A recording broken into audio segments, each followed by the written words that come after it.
All right, this is a hybrid meeting of the City Council. Members of the public can view this meeting live on Channel 8, the city's website, and YouTube. Live Spanish translation services are being provided for tonight's council meeting by telephone. Please dial 720-386-9023 and use code 104091 *. Se ofrecen servicios de interpretación en español para esta reunión del Consejo Municipal por teléfono. Marque el número 720-386-9023 y utilice el código 104091 #. Thank you, Mr. Gibson. City Clerk is the host of the Zoom meeting. Speakers will be able to unmute themselves when recognized. At this time, I will call the meeting to order. Ask the clerk to call the roll. Mayor Huseman. Mayor Pro Tem Alan Thomas. Present. Councilmember Madera. Present. Councilmember Chacon. Present. Councilmember Noble. Present. Councilmember Hurst. Present. Councilmember Kim. Here. Councilmember Ford. Present. Councilmember Douglas. Present. Mayor Huseman, you have a quorum. Thank you, and for the record, we are actually all present. Didn't think that was possible. All right, we're going to invite everybody present and remote to join us in a moment of silence in the Pledge of Allegiance.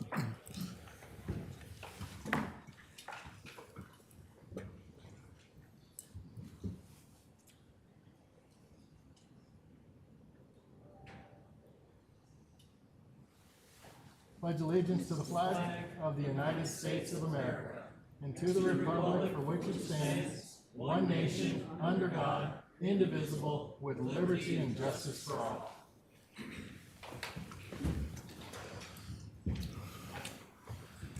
All right, at this time, do any council members wish to amend the agenda?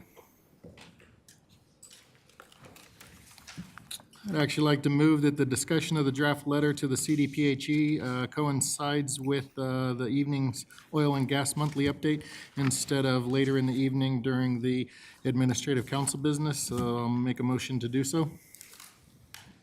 Mayor Pro Tem? Second the motion. I have a motion second to move the discussion of the draft letter to the CDPHE to coincide with the evening's oil and gas monthly update. Is there any discussion? Seeing no request for discussion, all those in favor? Aye. Any opposed? Motion carries unanimously. This time I'm looking for a motion and a second to adopt the agenda as amended. Mayor Pro Tem? So moved.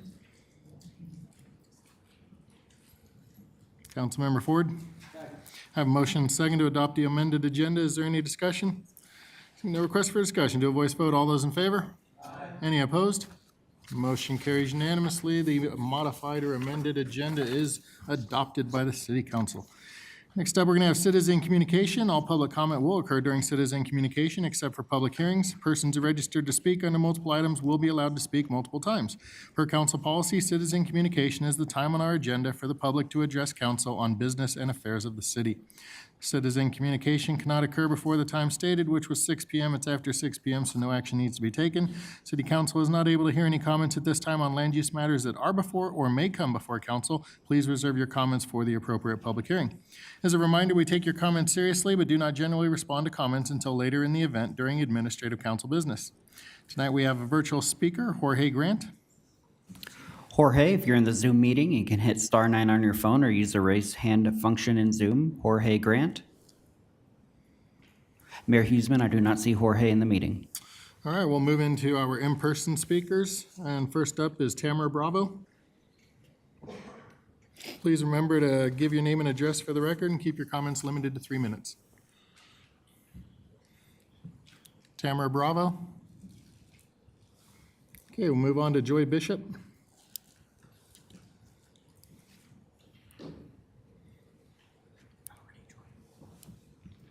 Good evening, council, mayor, and staff. I have two things I need to get some clarification on tonight. It's come to my attention that the new apartment building on the dog track property is actually going to be a halfway house. It is right next door to our Boys and Girls Club, right across the fence. They share a fence line. The Boys and Girls Club kids, when they're out on their softball diamond, will be able to look up and see everything that's going on the balconies of this apartment building. I want to know when and how this happened. We have ordinances against halfway houses being located this close to recreation centers, schools, and places where children hang out for long hours. How did this happen? Who signed off on it? I need some answers, because this is very disturbing to me. We're not protecting our children in this community, and we should be. So I need someone to get back to me on that. Also, there's a big black food truck parking in the parking lot between Wendy's and the Dollar Tree over on 685. He has symbols on his truck that indicate medical marijuana, edibles or something, and I haven't been able to find out any information on what the food trucks in this area can sell and can't sell. I don't know what he's selling, but it looks very suspicious to me since he has all those symbols on his truck that indicate he is selling marijuana products. So someone needs to look into that and get back to me. I have photos of his truck and his license number if someone needs them. So that's all I have. Thank you, ma'am. Appreciate your time this evening, and we'll make sure that someone from city staff reaches back out to you and gets a copy of those photos and the license plate number from you. Okay.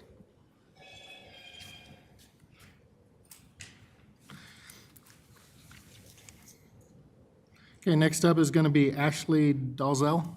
Apologize if I butchered that one.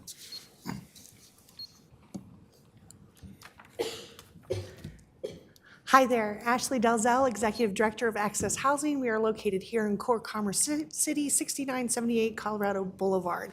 I was here last month sort of giving you a brief update onto our project about a tiny home village to serve the homeless. A couple of suggestions were offered. I want to follow up with you and let you know that, yes, I did actually go up to Longmont to see their homelessness initiative, which is also a tiny home village. They are focused on veterans. We're going to be focused on continuing with our family and children's services, along with trying to expand to emancipated high school students, along with those kids that are aging out of the foster care system.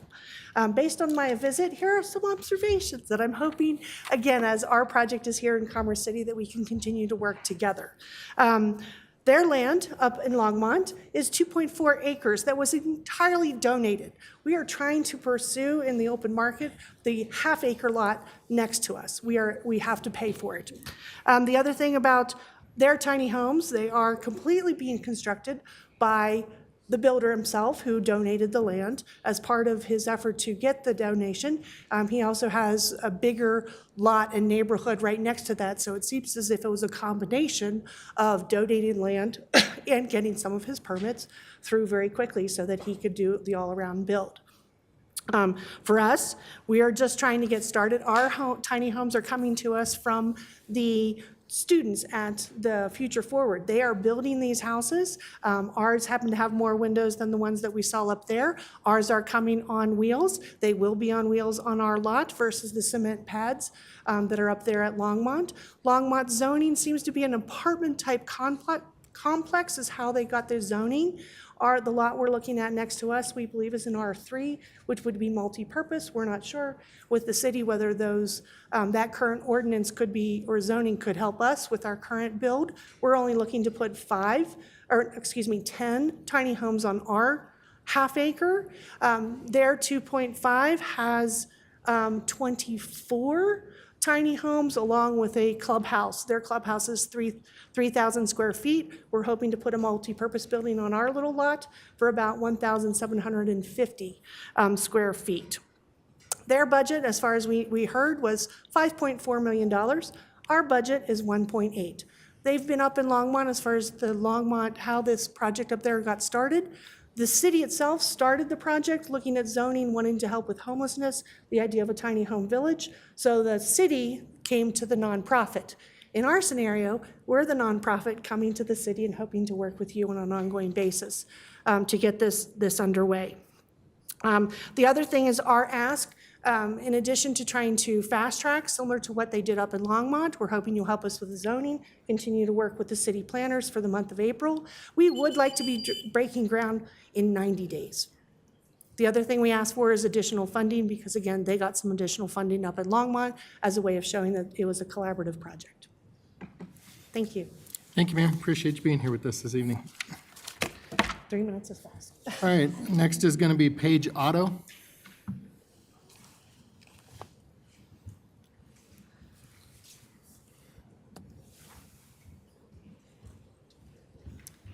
Hi, Paige Otto, Casa of Adams in Broomfield counties. I was planning to speak during the Child Abuse Prevention Month proclamation, or would it just be better to speak now?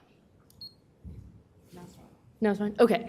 Well, I know we'll get to that moment here in a moment as far as declaring April Child Abuse Prevention Month. But I just wanted to come from our CASA program and show our support and appreciation for you all doing that. I'm the Community Engagement Manager with court-appointed special advocates. We provide volunteer advocacy for children and youth in the child welfare system throughout the process of a abuse and neglect case that's opened, and we do serve all of Adams County and Broomfield County. So that's why I'm here today. And our mission is to provide that volunteer advocacy so that children can thrive, have a supportive, stable home, and the opportunity to have a future just like everyone else, and really have the support throughout that. We see through our CASA work and just other partner organizations how child abuse and neglect impact not only the children who are being directly impacted, but also the community as a whole, and we know that that has a real ripple effect. And so coming together as a community to prevent and address these issues is really imperative in order to a greater future for all of us. Here in Commerce City, we actually served 70 children last year, had CASA volunteers for 70 different kiddos, so we definitely have a large footprint in this area, and we're really grateful to be able to have volunteers who come out and support those children and families and the Commerce City community in general. And so recognizing Child Abuse Prevention Month really helps raise awareness about the importance of strengthening families, supporting parents, and building better futures for everyone here in Commerce City and Adams and Broomfield County overall. I'd also like to invite you to our Light of Hope event coming up on Thursday, April 27th. This is a great event for you all to attend, as well as anyone in the community listening, to learn more about the CASA work we're doing, our mission, and the impact we're seeing in our community. So would love to have you all there, and really just appreciate your support. If you're interested in learning more, you can visit our website at casa17th.org, and really appreciate you all making this motion tonight. So thank you. Thank you, ma'am. Appreciate you being here and sharing that with us. Any alibis, Mr. Gibson? No, Mayor, that completes our list. All right, thanks. Thank you all for speaking with us tonight. If follow-up is necessary, you should expect to be contacted by a staff member. Members of the public were able to submit written comments online and by mail. Written comments were not received by the deadline. If anyone wishes to speak at a future council meeting, please check the meeting agenda and city website for information on how to register or submit written comments.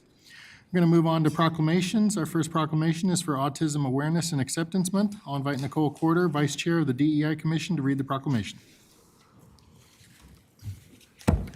Start the timer, please. You can have your 3 minutes, don't worry. Good evening, yes, we're here as a family. Hi, Ella. Hi, Christina. That's his school teachers. We're here reading this because, yes, I'm vice chair with the DEI committee, but we're also in the Commerce City community, and we are a neurodiverse family, so we're going to be reading this together. I do note there's one edit that even though this has been revised less than 2 weeks ago, the CDC came out with a new statistic that actually instead of 1 in 44, 1 in 36 children have autism. They based this off of a study of 8-year-olds. So 1 in 36 children have autism, which is significant for many reasons, but also the numbers are rising because a good part of that is the numbers are rising because people are able to access services and get diagnosed, which is important to be able to provide them with supports. Okay, so here we go. Do you want to introduce yourself? What is your name? Blake Salazar. That's my name, Ella. Okay. And I'm here with my partner. Yeah, my name is Jason Sansucci, co-founder of Neurodiversity Works. We have a nonprofit here in Commerce City called Neurodiversity Works. We work with neurodiverse individuals and do workforce development in the drone industry, which is Jason's industry that he's been a part of for many years.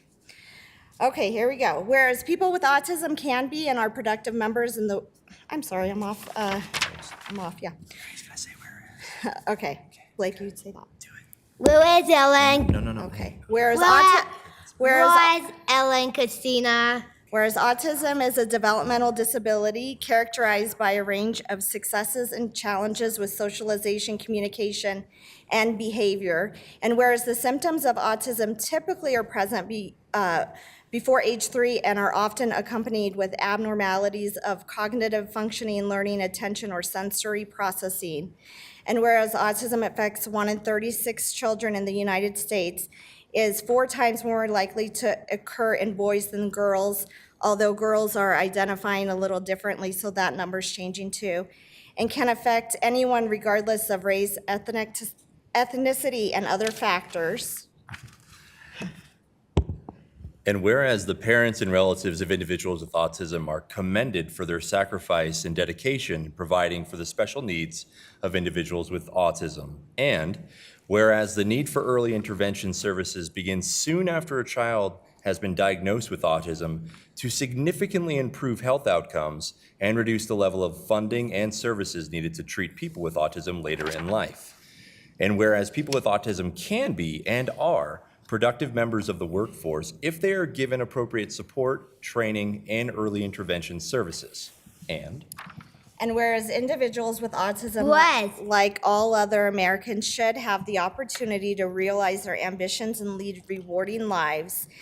And whereas with autism diagnosis rates increasing, we take these 30 days to celebrate the differences, learn more about, and empower autistic individuals. Tell me when to say it.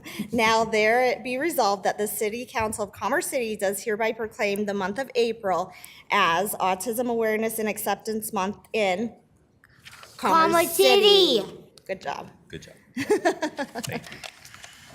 Thank you. I appreciate you being here and reading that and for the group participation. I'm looking for a motion and a second to approve the proclamation. Mayor Pro Tem, So moved. Councilmember Kim. Second. I have a motion and a second to approve the proclamation. Is there any discussion? Seeing none, we'll do a voice vote. All those in favor?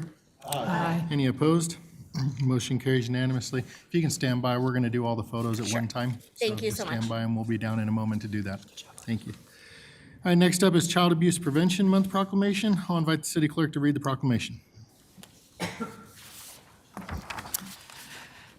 Whereas child development is the foundation for community development and economic prosperity, and whereas children are our future workforce, leaders, neighbors, and community members, and whereas research shows when children experience prolonged and significant adverse childhood experiences such as poverty, abuse, or neglect without adequate adult support to buffer their experiences, it becomes toxic and impacts their brain architecture. And the basic architecture of the brain is constructed through an ongoing process that begins before birth and continues into adulthood. And whereas community action and collaboration are crucial elements of child abuse prevention, and CASA partners with Colorado cities and counties to prevent child maltreatment, and whereas all this month we encourage individuals, government institutions, businesses, community associations in our community to raise awareness of child abuse prevention and to show support for thriving communities, thriving families, and thriving children in the city of Commerce City. Now therefore, I, Benjamin A. Huseman, Mayor of the City Council of Commerce City, Colorado, on behalf of the City Council, do hereby invite all Commerce City residents and communities to use this month to raise awareness and increase prevention of child abuse in Commerce City and proclaim the month of April 2023 as Child Abuse Prevention Month. Thank you, Mr. Gibson. Looking for a motion and a second to approve the proclamation. Mayor Pro Tem, So moved. Councilmember Madera. Second. I have a motion and a second to approve the proclamation declaring Child Abuse Prevention Month in Commerce City. Is there any discussion? No request for discussion. Do a voice vote. All those in favor? Aye. Any opposed? Motion carries unanimously and the proclamation is adopted. Next up is Sexual Assault Awareness Month and National Crime Victims' Rights Week. I'll invite Victim Services Manager Kimberly Messina to read the proclamation. Mayor Huseman, I'll actually be reading that one tonight as well. Whereas every day women, men, and children across Colorado suffer the pain and trauma of rape, sexual assault, and sexual harassment, and whereas this crime occurs far too frequently, goes unreported far too often, and leaves long-lasting psychological, physical, and emotional scars, and whereas rape, sexual assault, and sexual harassment impact citizens in Commerce City regardless of age, race, or gender, and whereas the Commerce City Police Department, as a certified You Have Options agency, remains committed to offering reporting options to victims of sexual assault while responding to sexual violence with a victim-centered, offender-focused approach. And whereas the Commerce City Police Department has continued their commitment to supporting victims and bringing perpetrators to justice with a sexual assault task force with the Brighton Police Department, bringing with it a higher level of investigation response to victims in our community. And whereas during National Sexual Assault Awareness Month, we recommit ourselves not only to lifting the veil of secrecy and shame surrounding sexual violence, but also to raise awareness, expanding support for victims, and strengthening our response. And whereas the City of Commerce City acknowledges the National Sexual Assault Awareness Month theme of prevention demands equity and calls on all individuals, communities, organizations, and institutions to improve ourselves and the systems surrounding us to build racial equity and respect. And whereas we share the responsibility for supporting victims by believing friends, families, and coworkers when it does occur and bringing perpetrators to justice, whatever justice means to those who are victimized. And whereas prevention is possible when the entire Commerce City community is involved. The first step is increasing awareness through education and supporting victims. It's time for us all to take action to prevent sexual violence. Now, therefore, be it resolved that I, Mayor Benjamin A. Huesman, on behalf of the City of Commerce City, City Council hereby proclaim April 2023 as Sexual Assault Awareness Month and April 23 through 29, 2023 is National Crime Victims' Rights Weeks in Commerce City, Colorado. Thank you again, Mr. Gibson. Mayor Pro Tem? Gonna make a motion, but All right, looking for a motion and a second to approve the proclamation. Councilmember Kim? Mayor Pro Tem? second the motion. I have a motion and a second to approve the proclamation declaring April as Sexual Assault Awareness Month and the last week of April is National Crime Victims' Rights Week. Any discussion? Seeing none, we'll do a voice vote. All those in favor? Aye. Any opposed? Motion carries unanimously. We'll do that photo in a moment. All right, lastly, we have a proclamation recognizing Timothy A. Moore for 47 years of service. Are you with us, Mr. Moore? Would you mind coming forward to the podium there?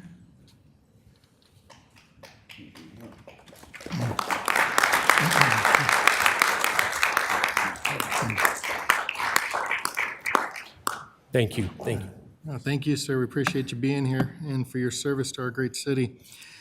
Proclamation reads, whereas Sports and Athletics Recreation Supervisor Timothy A. Moore retires from the City of Commerce City with 47 years of recreation service to the community on April 3rd, 2023. And whereas during his career, Mr. Moore was responsible for oversight of recreational youth and adult sports programming, dance and gymnastic programming, field and shelter rentals, Pioneer Park tournaments, batting cages, and special events serving hundreds of thousands of participants. And whereas Mr. Moore leveraged his expertise, training, and mentoring hundreds of recreation employees and volunteers and was a member of the team that opened the Commerce City Recreation Center in 1987. That's the Eagle Point Recreation Center. And whereas Mr. Moore ably represented the city in professional organizations such as the Colorado Parks and Recreation Association, where he received the Fellow Award, the highest award bestowed upon a professional in the association, and served on the Colorado Athletics and Recreation Association section and received the Outstanding CARA Professional Award. And whereas Mr. Moore believed in serving the community as well as his peers, he led many events including Halloween, Cereal with Santa, neighborhood outreach events, and youth baseball days, to name a few.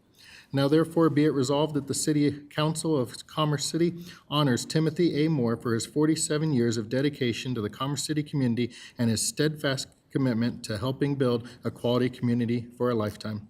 In witness thereof, I've hereunto set my hand and caused this seal to be affixed on the 3rd day of April 2023. Benjamin A. Huesman, Mayor. That's astounding, absolutely astounding. Thank you, Mayor. Councilmember Ford. I'd like to make a motion to approve the proclamation as read. I have a motion to approve the proclamation recognizing the 47 years of service by Mr. Moore.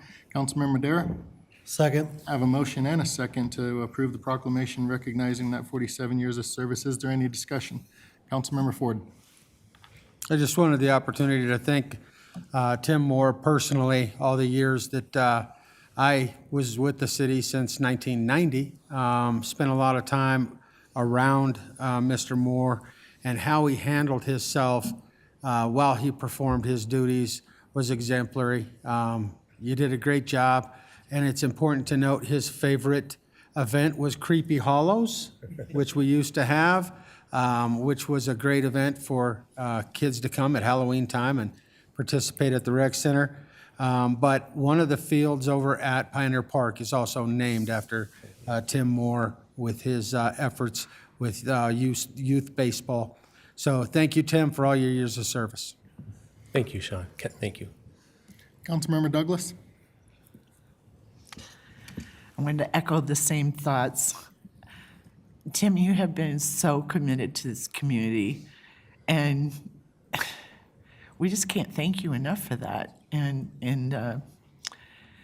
we hope that you'll still have a presence here in Commerce City, even though you won't be working here directly anymore, but we want to see you. We know you grew up here, and this is your home. So just wanted to thank you personally, and I also want to let you know that you're a really good guy, and you have a great wife. So Thank you. you're Thank welcome. you, Councilwoman. Thank you. Councilmember Madera? Yeah, I'll try not to repeat what everyone said, but, thank you for all those years of service.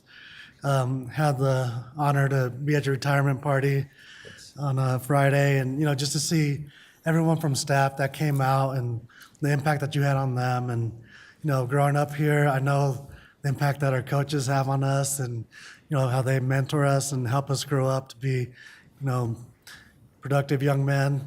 I know that the people that you touch in the city goes way beyond just the city staff that showed up that day. And, just being there made me realize, how many more people on staff are, dedicated just like you and been here for a long time. And, all the work that you guys put in to make the city what it is, appreciate you. And, Thank you.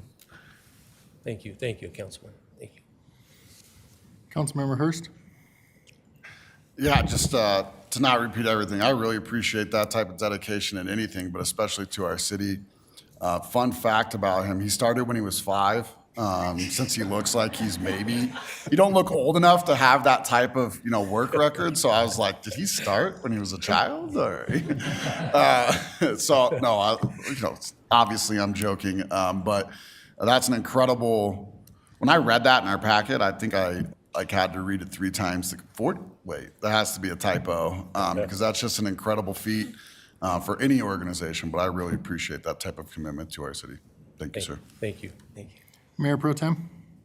Thank you, Mayor. And I also, like I said, won't repeat everything, but wanted to really thank you for your hard work and dedication, and hope you got a really good retirement pension so you can have some fun with your family and enjoy retirement. So thank you for your dedication and service. Thank you. As I said earlier, just absolutely astounding. The level of commitment that you've had to the city goes beyond anything that we will likely ever see again in this community. And your commitment to service, and especially in the field that you did, and making sure that residents truly could live up to the live, work, play moniker, really is just profound and greatly appreciated. So we're going to vote on this, and then we'll have you come forward and take a photo with you, and it's going to be a pleasure to shake your hand. Okay. All right. All right, I have a motion and a second to approve the proclamation. All those in favor? Aye. Any opposed?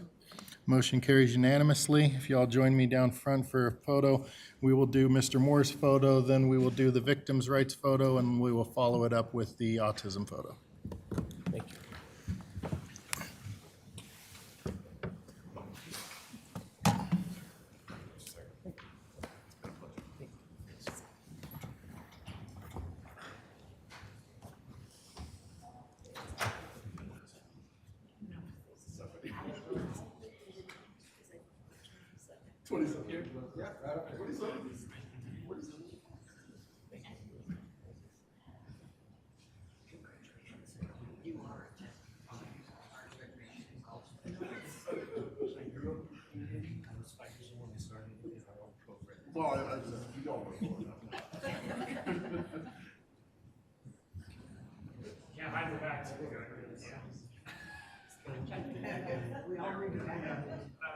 Councilman Noble, let's have you scoot just a little bit closer. All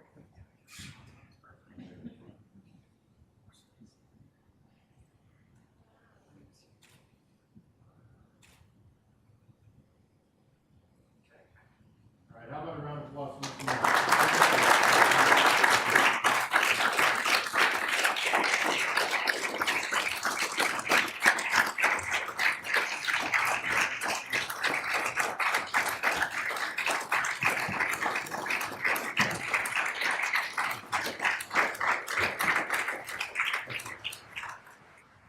victim advocates and everybody associated with that, police department.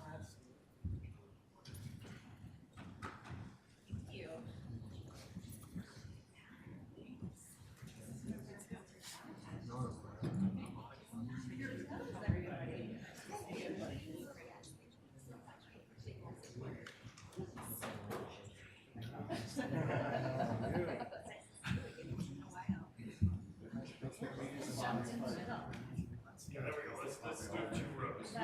Front and back. Yeah, Mayor Pro Tem, why don't you step next to there? Yeah, and then Councilmember Noble, could you scoot that way?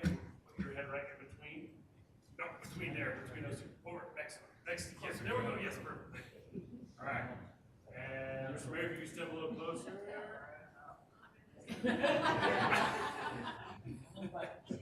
Be careful what we wish for, right? I think we got it right.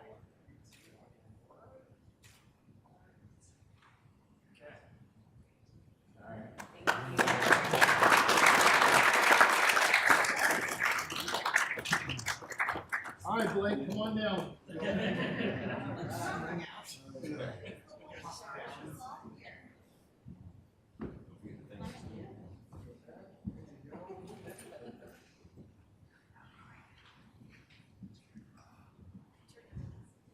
want to turn it around?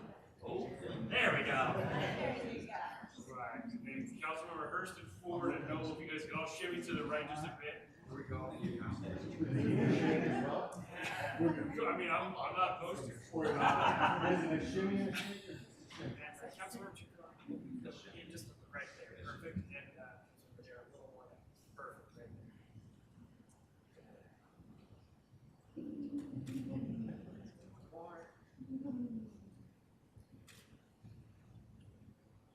All right, I'm gonna run over applause for Blake.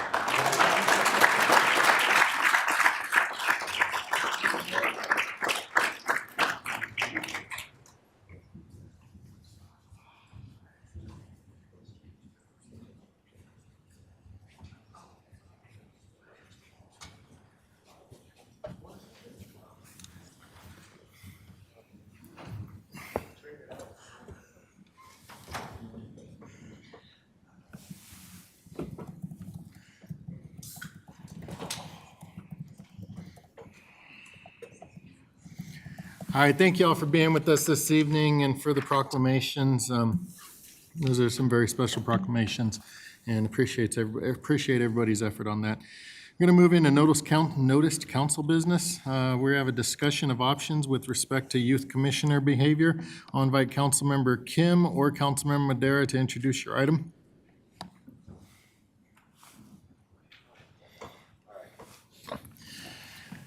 Thank you, Mayor.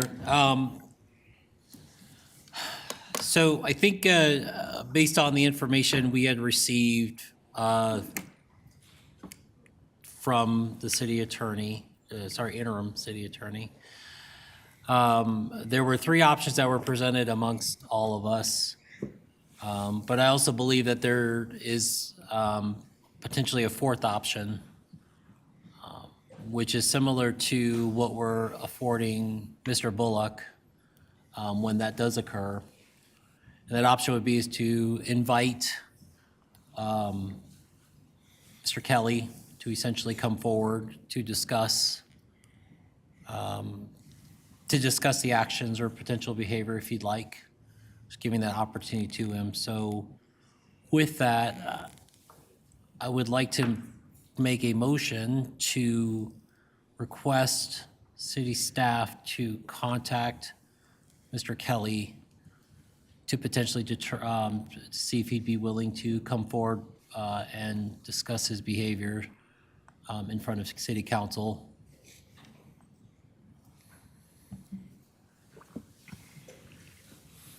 Councilmember Noble? We have built into council behavior rules that we passed a month or so ago the ability to investigate these things before publicly discussing them. And I personally believe that these folks need that opportunity to be investigated as well, rather than having this question arise publicly at a city council meeting where, I mean, I don't see how that benefits anyone. I want it addressed. I'm not suggesting I don't want it addressed. When commissioner, and I want to make it clear, we're not talking about youth here. These are adult commissioners on the youth commission. That the boards and commissions committee interviews people, and we don't get questions that inquire about anything that might,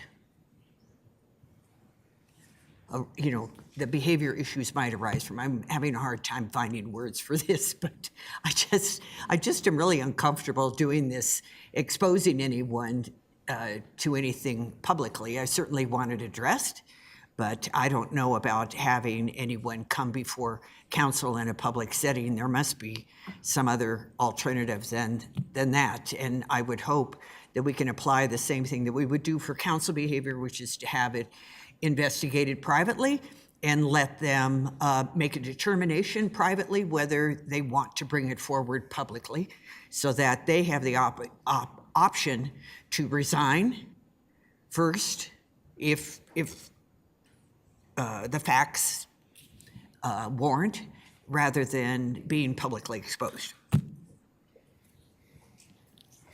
Councilmember Dara. Yeah, I think we're overcomplicating this. I trust our staff, and they're entrusted to be custodians of our youth, and to me the behavior is just unacceptable, and my preference would be to remove the individual from the commission. This doesn't seem like a good fit for the commission or the individuals, so I think it'd be prudent to remove them, or at the very least have them step away while the investigation is conducted if we do go that route.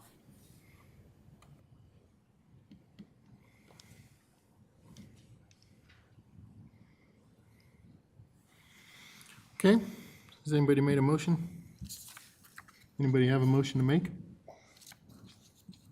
Councilmember Kim?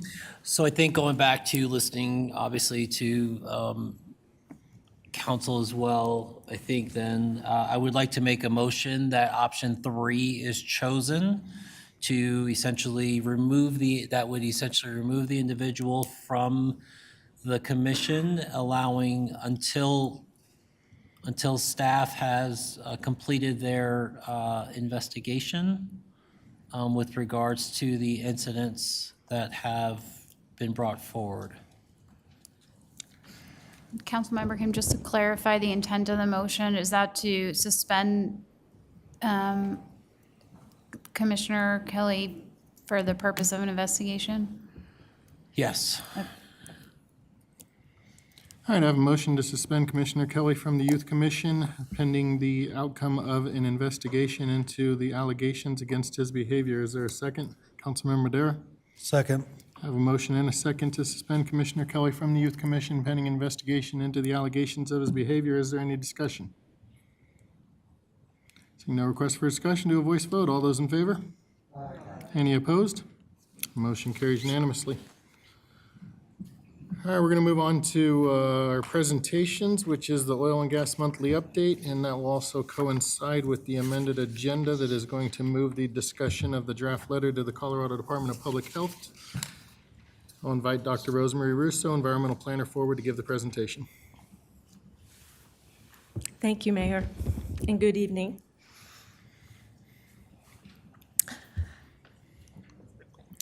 So I'll start out with our oil and gas permit applications. There's not a lot of information to discuss. We are still awaiting documents and questions that we addressed to the applicant Civitas. I had mentioned the Colorado Oil and Gas Conservation Commission change. of mission, and so I just wanted to give you a few quick updates about that as well. So there's a Senate bill that's out there right now called the Carbon Capture and Storage Act. Basically, the intent of it is not just to change the name of the commission, but also to broaden their authority from EPA, from the Division of Water Resources, and also from the Federal Piping and Safety Administration.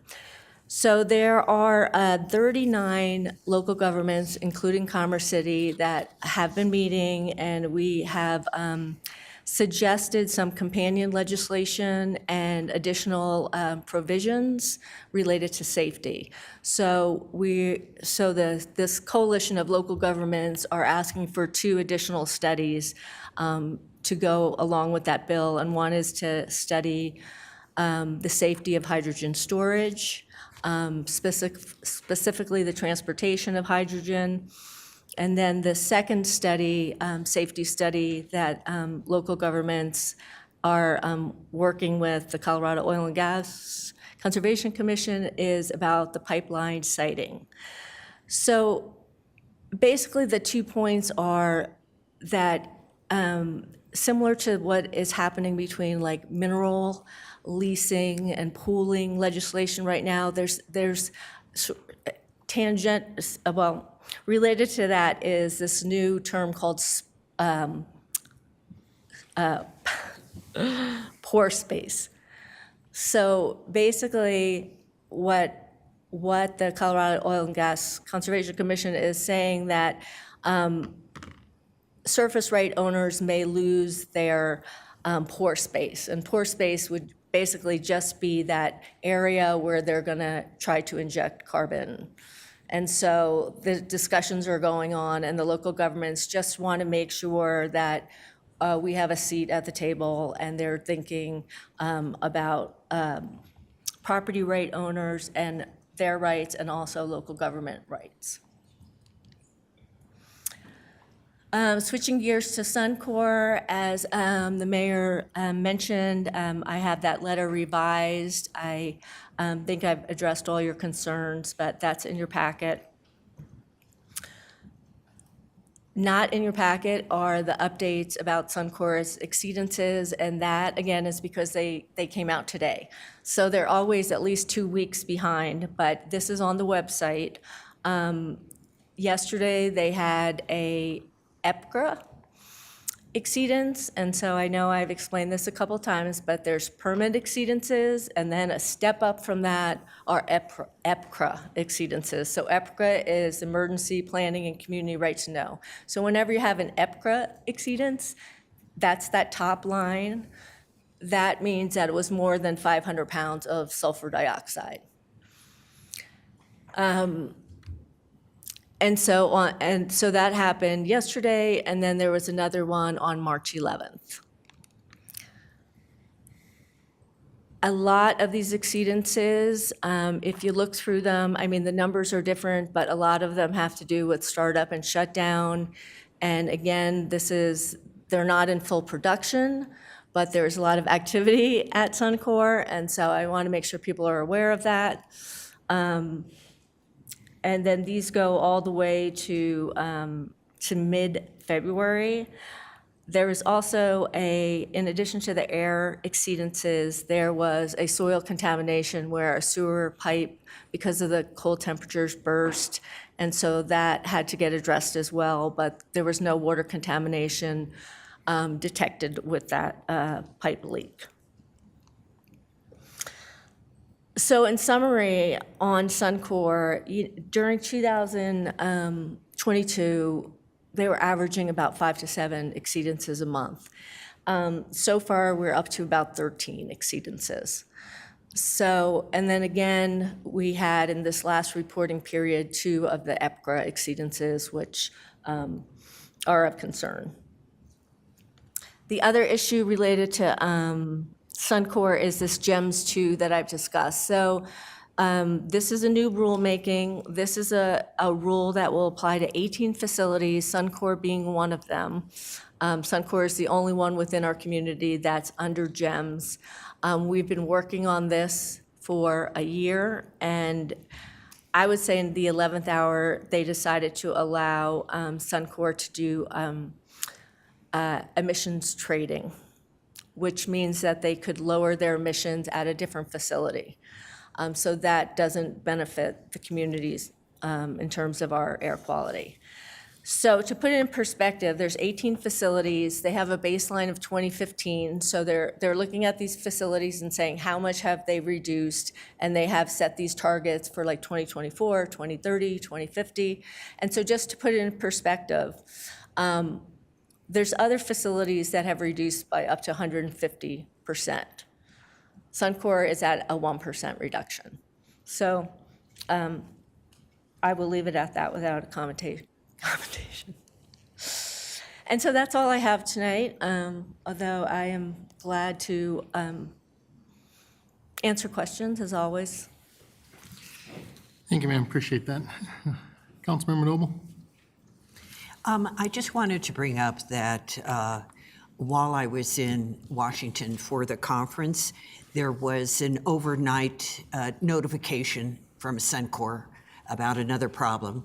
And then the one that you mentioned, the EPCRA, was 6 days later, also overnight.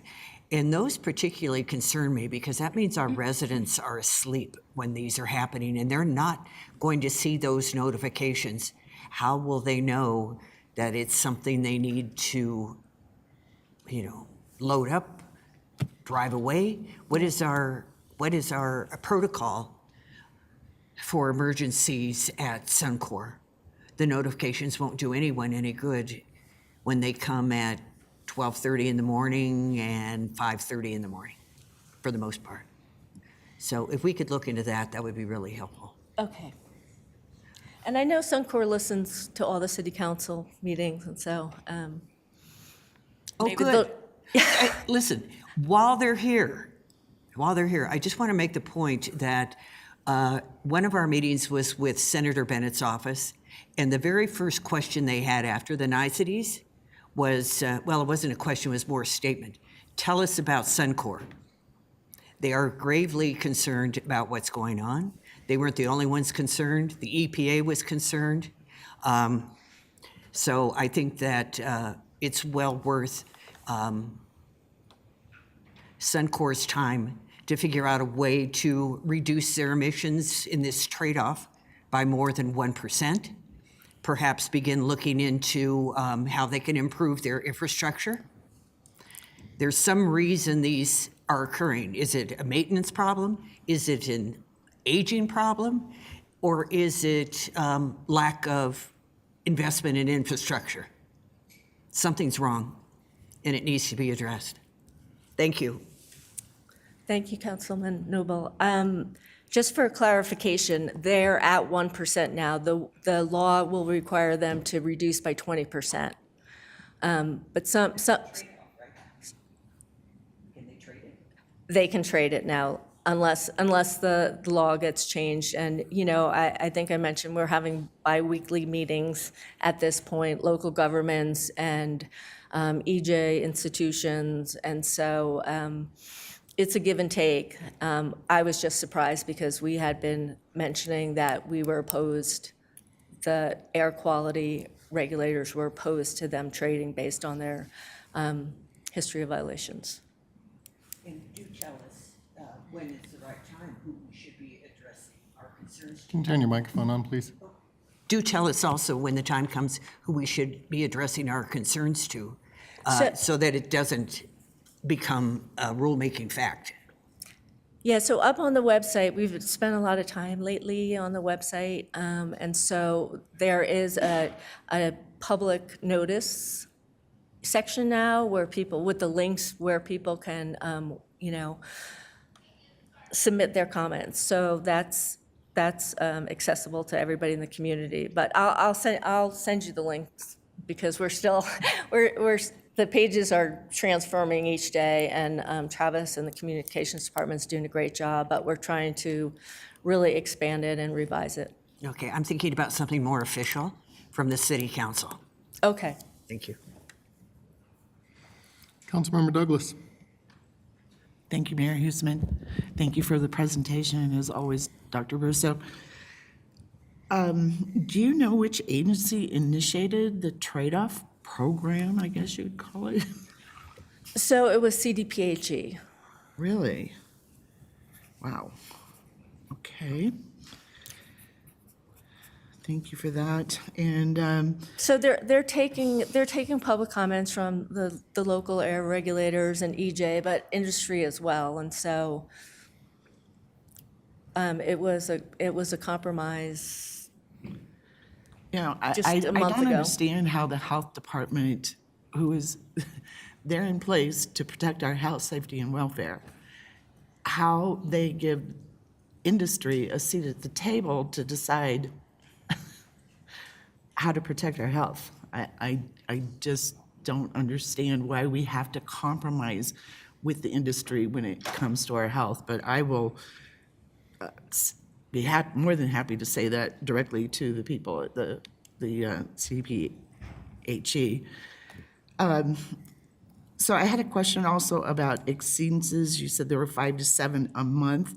Have they done any studies as far as how those, what the impacts would be as cumulative altogether to impact the community? No, that's an issue that they're looking at now based on some of the EJ recommendations. So it is on their radar to look at everything, how it impacts altogether. So not just as individual exceedances, but what happens when all of those come together month after month and how that impacts the welfare of our community. Yeah, and I sent them some information. I think a few months ago, I mentioned there was a PhD student at CU Anschutz that was working on cumulative impact legislation. And so she looked at New Jersey and Massachusetts. They have the most progressive cumulative impact regulations right now. And so we're presenting that to CDPHE and also to Colorado Oil and Gas Conservation Commission. To see if we can't infuse some of the cumulative impact information into the permitting and some into and the new regulations and new permits and modified permits. So they're slightly different than New Jersey and the Massachusetts legislation, but I think it's a step in the right direction, especially for DIC communities. Very good. On slide number 6, study 2, pipeline siting, does that basically say that the COGCC is going to be performing eminent domain on where pipelines can be, or?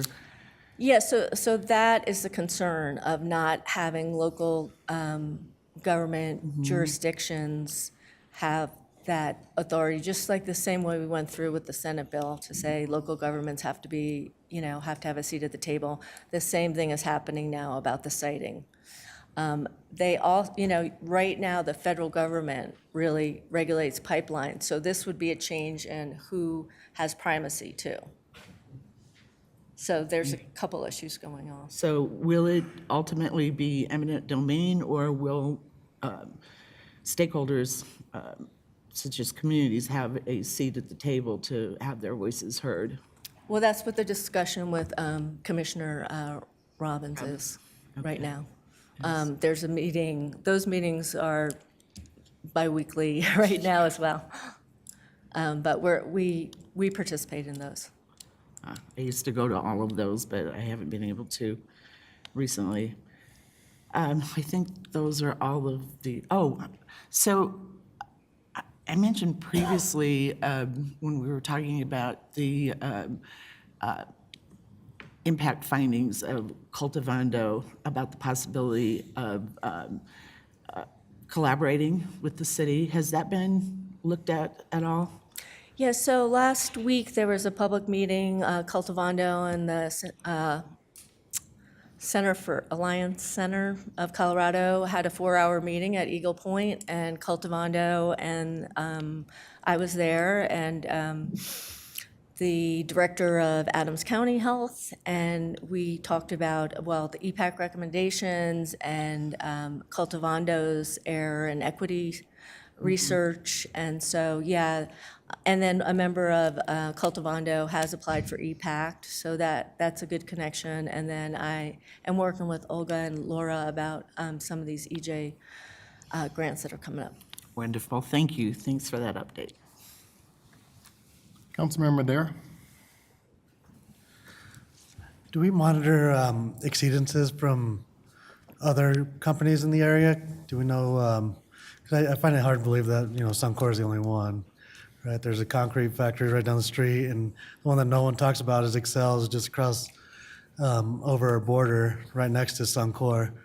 So are we also keeping an eye on those and, treating everyone the same, holding them to the standards of their permits? Yeah, so I track those, but sort of my marching orders were report on Suncor, so I don't report out on those, but we could put those up on the website.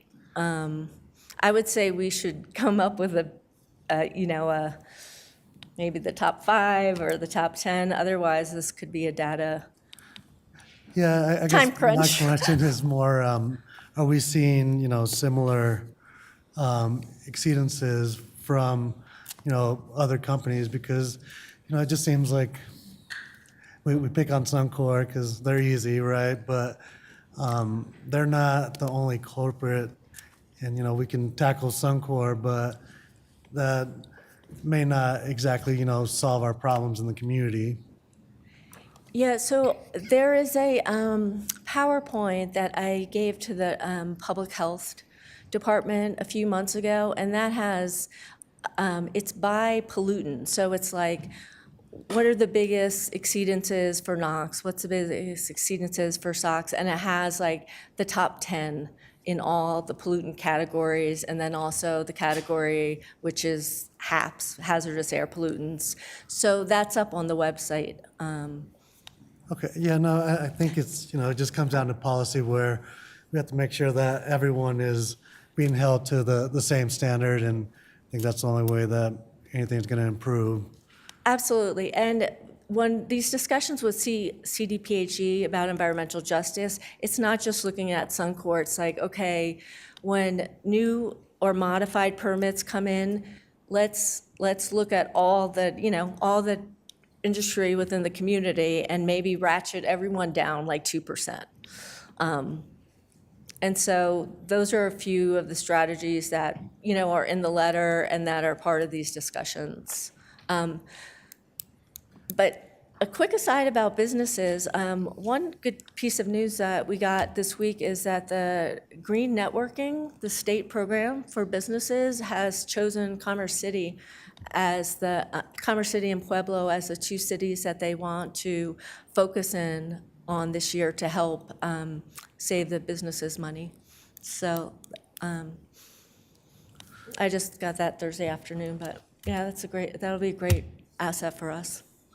And then one more question. How much does gas prices factor into this? OPEC just cut production, so prices are going to go up. And, with Suncor being the only refinery in the state, do they give them leeway because of, obviously we're all dealing with inflation, and another thing that hurts our community, right, is poverty.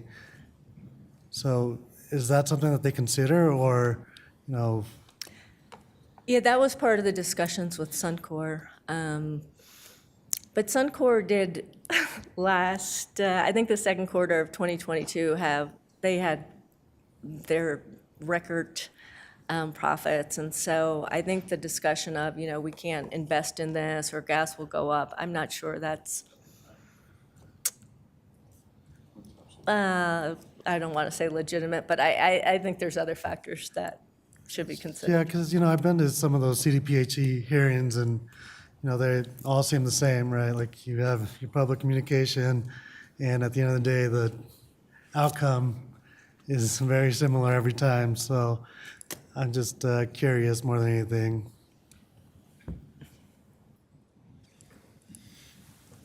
Councilmember Chacon. Thank you. I kind of want to double back about what Christy mentioned. I was on the equity analysis for cumulative impacts, especially for the definition, and I have some concerns, especially with CDPHE being involved in that way and holding them accountable. Does the trade-off include a health assessment of cumulative impacts to still prioritize equity and DIC? And as of last week, I know that the governor proposed changing again the definition of DIC to remove race. That will completely change how you do EnviroScreen and cumulative impacts as well.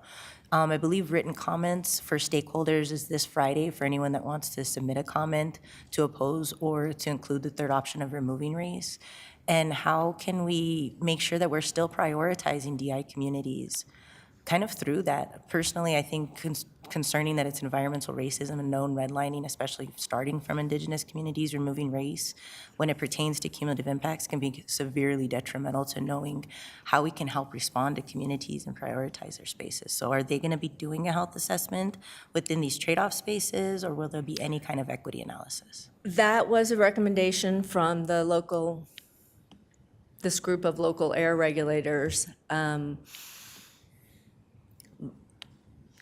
And it's not certain whether they are going to be doing it. So that's, still in discussion. But I think putting that link up about race on the website would be a great idea. So I'll take care of that. Is there any other discussion concerning the oil and gas monthly update? Okay, I think you have a letter to review with us.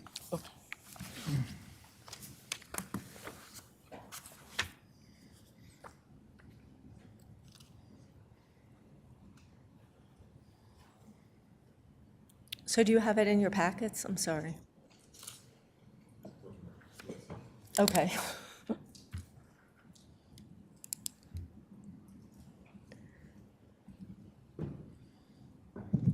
So Rosemary, if you don't mind kind of taking them through the changes that you made to the letter? Okay. So the only changes that I made were the comments by Councilmember Noble. They were more like grammatical, so there's no major changes other than addressing your concerns, and I hope I took care of. There was one paragraph that was Given blah, blah, blah, so that bobbled. that was corrected. Okay, the whole Yeah. paragraph, yeah, it wasn't just a grammatical thing. Okay, thank you. All right, does anybody on council have any questions regarding the letter? Okay. Thank you, ma'am. Appreciate your time this evening. You're As welcome. always, Thank thanks you. for all your work you do. Okay, we're going to move on to the consent agenda. The consent agenda includes items that are routine, procedural, informational, self-explanatory, or non-controversial. Mayor? Sorry, was there a motion with respect to the letter, or, There wasn't. so what? So I assume we're good to send on behalf of council to CDPHE, EPA, and other stakeholders. Do you need an emotion, ma'am? Yeah, that would be appropriate if it's All right, looking for a representing motion and a council. second to approve the letter. Mayor Pro Tem? So moved. Councilmember Kim? Second. I have a motion and a second to approve the letter being sent to CDPHE, the EPA, or any other organization that our city staff deems fit. Is there any discussion? Seeing none, do a voice vote. All those in favor? Any opposed? Motion carries unanimously, 9-0. Now we'll move on to the consent agenda. And these items are presented to council for a single motion and vote. Any member of council may ask to remove a specific item off the consent agenda for further discussion and a separate vote. Tonight, there are 7 items listed under the consent agenda. Does anybody on council wish to remove an item off the consent agenda? Mayor Pro Tem. Thank you, Mayor. Yes, I'd like to remove ordinance 2471. All right, moving ordinance 2471. Are there any others? All right, looking for a motion and a second to approve the consent agenda as amended. Mayor Pro Tem, So moved. Councilmember Madera, Second. I have a motion and a second to approve the consent agenda as amended. Will the clerk please read the titles and take a roll call vote? Minutes of the March 2nd, 2023 special meeting, minutes of the March 6th, 2023 regular meeting, ordinance 2461, second and final reading of an ordinance establishing new boundaries for each of the 4 wards of the City of Commerce City, Colorado. Resolution 2023-30, a resolution authorizing the execution of an intergovernmental agreement, IGA, by and between the City of Commerce City and the Colorado Department of Transportation, CDOT, multimodal safety improvement along East 68th Avenue.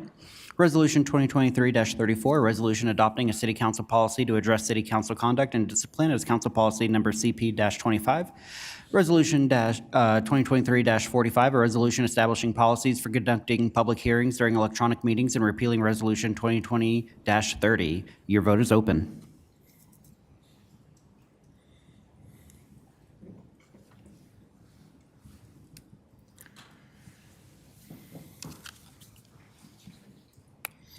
All right, the amended consent agenda passes unanimously, 9-0. Mayor Pro Tem, you asked to remove item 2471. Floor is yours. Yes, thank you, Mayor. I need a clarification as why I requested it to be removed, because isn't there a total of 5 commissions already? Is that correct? No, staff person, because, I'm sorry, Mayor Pro Tem, what do you mean 5 commissions? well, my concern is like, for example, as a veteran's wife, does the Veterans Commission fall under this and the commissions? Because my concern is before we pass this ordinance, could we have the wording to include all the commissions and committees, not just the senior?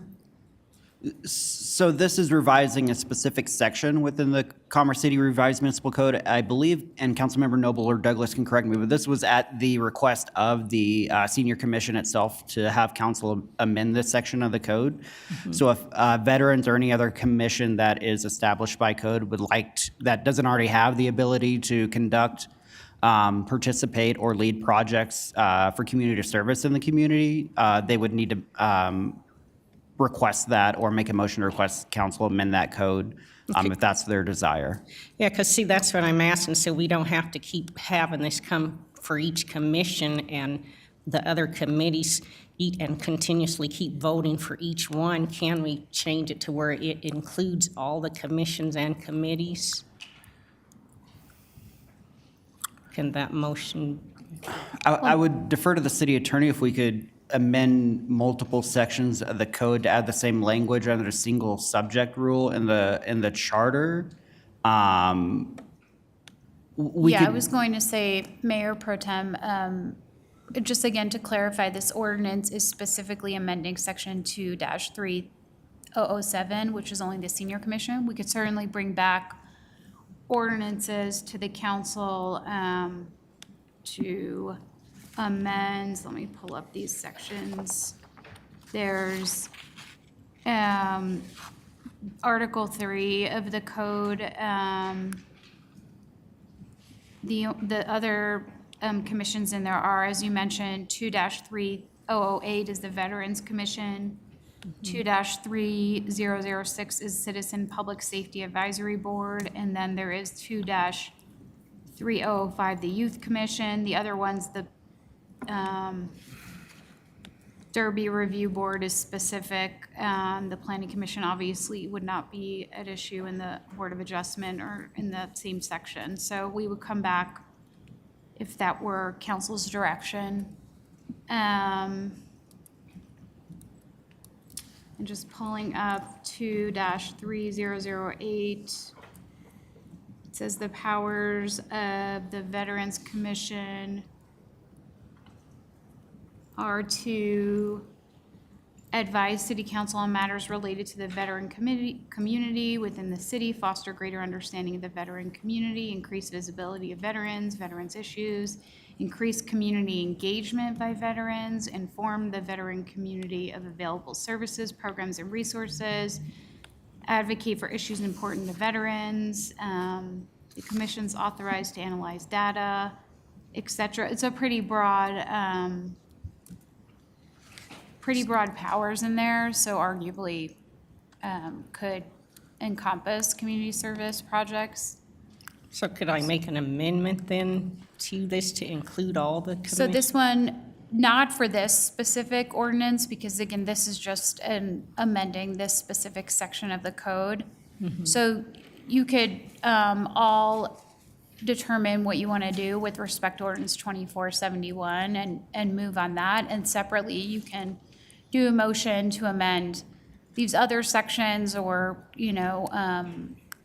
whatever direction council would like to go with respect to authorizing additional powers within the other commissions. Because I'm all for this ordinance, but then I'll wait and make a motion then to include it for all the commissions. So we don't have to keep coming back voting for each one, that they're all allowed to participate in community service projects. So, yeah, thank you. All right, looking for a motion and a second to approve ordinance 2471. Mayor Pro Tem. So moved. Councilmember Noble. Second. I have a motion and a second to approve ordinance 2471. Is there any discussion? Councilmember Noble. No comment.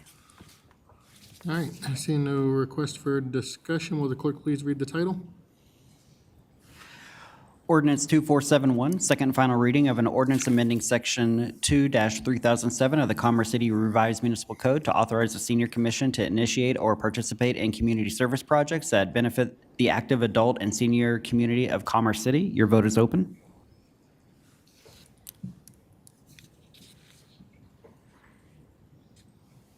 Councilmember Hurst.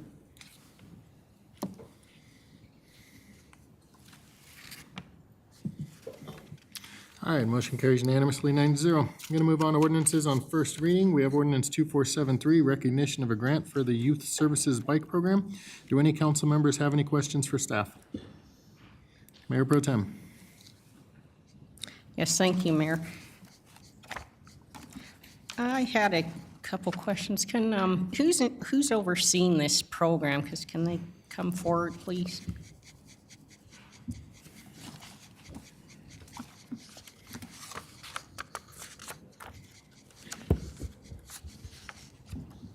Good evening, Mayor Pro Tem. Yes, good evening, thank you. Couple questions, well, I have a few actually concerns. We have 2 school districts in Commerce City, so just was curious, will the money be split between the 2 school districts for the purchase, of the bikes? And then what are the qualifications for a student to get the bike? Sure, absolutely. So that's still to be determined. We're working with the police department and School District 14 on that. Our initial research and outreach that we did with the schools, we saw a bigger need with School District 14 than we did School District 27J. So that's currently what we're looking at is the need for School District 14. But how they get the bikes is still to be determined. Okay, thank you. And then, so is the age requirement also be still to be determined? Because like I said, like for example, there's 8 schools in my ward.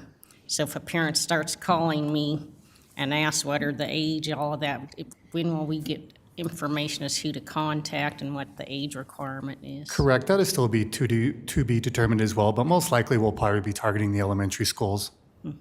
Okay. All right. And then one last question. Do we know, will the police department issue the bikes or will it be under the rec center? Most likely under our youth services team or the recreation center will distribute those bicycles. Okay, great. All right. Thank you. That's all I had. Thanks. You're welcome. Councilmember Douglas. Thank you. Will any of this money be allocated towards helmets for safety? Thank you, Councilmember Douglas. We will be looking at that when we give out a bicycle. We'll make sure that they have a helmet as well, for sure. Absolutely.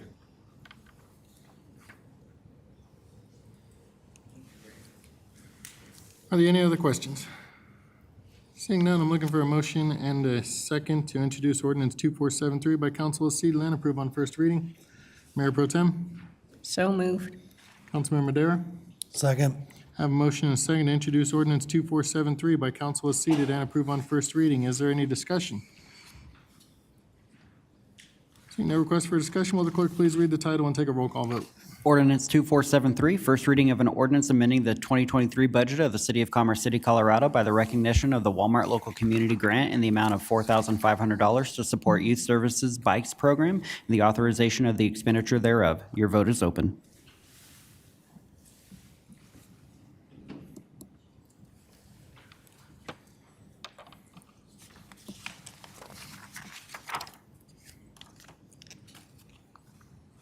Motion carries unanimously, 9-0. We're going to move on to ordinance 2503, authorizing the Liquor Authority to promulgate its rules of procedure. Do any members of the council have any questions for staff? Seeing none, looking for a motion and a second to introduce ordinance 2503 by council as seated and approve on first reading. Mayor Pro Tem, So moved. Councilmember Madera. Second. Have a motion and a second to introduce ordinance 2503 by council as seated and approve on first reading. Is there any discussion? Seeing no request for discussion, will the clerk please read the title and take a roll call vote? Ordinance 2503, first reading of an ordinance amending Chapter 8 of the Commerce City Revised Municipal Code regarding the authority of the Liquor Authority to create and amend its rules of procedure for meetings. Your vote is open.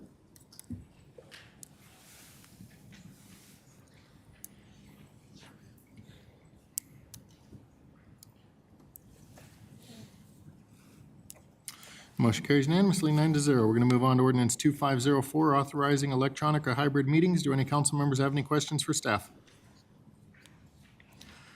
Seeing none, I'm looking for a motion and a second to introduce ordinance 2504 by council as seated and approve on first reading. Mayor Pro Tem. Councilmember Madera. Second. Have a motion and a second to introduce ordinance 2504 by council as seated and approve on first reading. Is there any discussion? Seeing no request for discussion, will the clerk please read the title and take a roll call vote? Ordinance 2504, first reading of an ordinance amending the Commerce City Revised Municipal Code to revise sections 2-2001 concerning regular meetings and study sessions, adding a new section 2-2004 concerning emergency meetings, and repealing and replacing ordinance 2291. Your vote is open.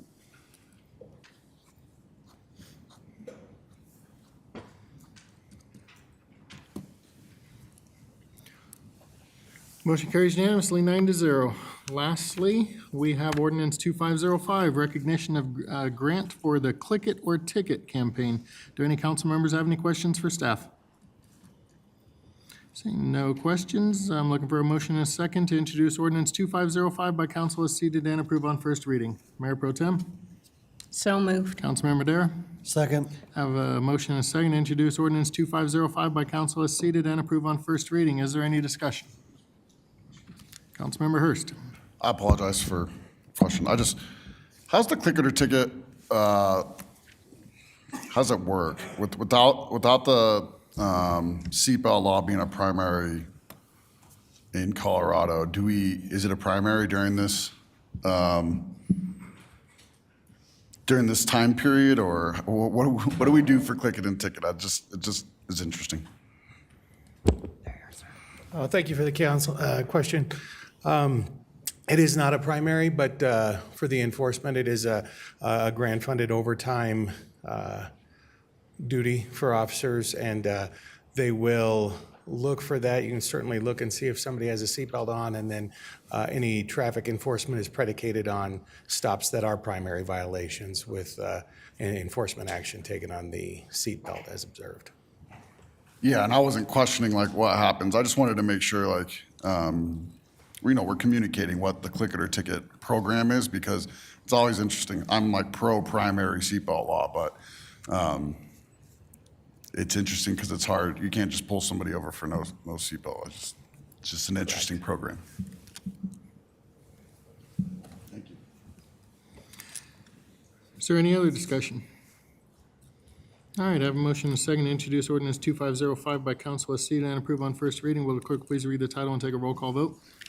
Ordinance 2505, first reading of an ordinance amending the 2023 budget of the City of Commerce City, Colorado by the recognition of the Colorado Department of Transportation grant in the amount of $6,000 for a Click It or Ticket and the authorization of the expenditure thereof. Your vote is open.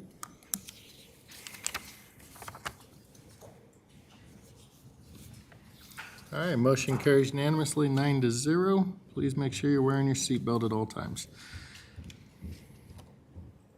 We're going to move on to administrative business. First up, we have waiver of executive session discussion. Looking for a motion and a second for City Council to waive executive session privilege for the October 18, 2021 executive session discussion cited in the investigation report titled Independent Investigation into Statements Made by Police Chief Clint Nichols. Mayor Pro Tem? So moved. Councilmember Hurst? Second. I have a motion and a second for City Council to waive executive session privilege for the October 18, 2021 executive session discussion cited in the investigation report titled Independent Investigation into Statements Made by Police Chief Clint Nichols. Is there any discussion? Seeing no request for discussion, do a voice vote. All those in favor? Aye. Any opposed? Motion carries unanimously, 9-0. Next up, we have a follow-up on council request for outdoor service areas. I'll invite Jenna Hahn, Executive Management Analyst, forward to introduce the item. Good evening, Mayor and City Council. So we are here this evening to discuss the revitalization of the city's outdoor services program. Tonight, we will review the expired temporary outdoor dining service area permit, discuss the proposed pilot outdoor services program, and review next steps for implementation. So the original emergency ordinance that allowed restaurants and bars to temporarily expand their seating capacity to provide outdoor dining services was implemented by City Council in June of 2020. All associated ordinances and extensions for that program did expire in September of 2021. But during that time period, 7 different businesses applied for and received that outdoor dining permit. The temporary permit was offered at no cost to businesses and was implemented in order to allow businesses to continue operations in a safe manner consistent with the public health orders and emergency regulations during the COVID-19 pandemic. The permit was designed to be as flexible as possible for businesses while still ensuring compliance with fire and building codes. The new program that we will discuss tonight is an expansion of the 2020 permit, and the request to reintroduce the permit, it's my understanding, was initially made by the Blue Ribbon Economic Development Committee. Sorry, I skipped ahead there. So shifting gears to our proposed pilot program, the new outdoor services program was put together as a collaborative effort across several different city departments. And at a very high level, we created the program with 3 focuses in mind: accessibility and safety, placemaking, and economic development. While we were putting this program together, staff looked at existing outdoor services programs in other Front Range municipalities, specifically Denver and Boulder. Since we are looking to make this program more permanent, launching the pilot program will require updates to the Land Development Code as well as the fee schedule. Staff is proposing that the pilot program be launched for an initial period of 5 years with the option for City Council to extend the program and make permanent at the end of the period. The reason we're making that recommendation is this is the approach that Boulder took, and they were able to get their program off the ground very quickly, given the fact that they have a 5-year period to make changes as any snafus arise. In order to be as business-friendly as possible, applications for the outdoor services pilot program would be accepted on a rolling basis. Restaurants, brew pubs, taverns, wineries, and distilleries would all be eligible for this program. And additional eligibility requirements are expected to be proposed by Public Works and South Adams County Fire. Further requirements from these agencies will be built into the program as appropriate before we bring it back to council for passing. So no matter when a business is accepted during that 5-year pilot period, the permits would all expire at the end of that pilot program. However, council could choose to automatically renew those permits in 5 years when the program is made permanent. That way businesses would not have to reapply. Staff will, of course, help businesses with their applications and any permit modifications that they need, just like we did in 2020 and 2021. So while staff is still working to capture all safety and other concerns that other municipalities have experienced with their programs, when we build our own program, we have considered safety as what some safety concerns like right-of-way access. But again, Public Works, Building, and Fire departments will all be involved in this process as we finalize the program for implementation. And something that's worth mentioning is I know that later on the work schedule, council will be considering updates to our noise ordinance, and any conditions for hours of operation or sound prohibitions that would be applicable to that noise ordinance update could be rolled into a permit condition approval for this program. There will be multiple licensing and permitting requirements for businesses that wish to participate in this program, including the modification of a liquor license and aesthetic requirements. But again, staff will help businesses to make sure those requirements are met. Something for City Council to consider is that with these different requirements, there will of course come financial implications. So what Boulder is doing during their 5-year period is actually considering the creation of a subsidy program that would reimburse businesses a portion of the costs for setting up outdoor seating if the business could provide evidence they had invested private funds for outdoor dining infrastructure. So that's something we could look into now or during a future time during the pilot period based on business needs. Again, various permitting requirements will be necessary, but we will make sure that businesses are aware and have the support they need to make this process as easy as possible. Staff also has a really great working relationship with the fire districts and health department, so we don't foresee any permitting challenges with our outside partners. Here are some examples of outdoor dining. Apologies that that one picture is pixelated, but as you can see, there are a variety of seating options. And while we would certainly build in some aesthetic requirements to the program, we don't want to be too limiting on our businesses in respect to their own aesthetic and financial needs. So for next steps, staff would draft an ordinance and solicit final feedback from our internal and external partners to make sure safety concerns are addressed in our program. We'd of course work with City Attorney's Office to update the LDC. We'd also want to make sure we reach out to our current business owners to make them aware of this. And it would be our goal to bring the ordinance back to City Council in Q2 to get this pilot program implemented as quickly as possible.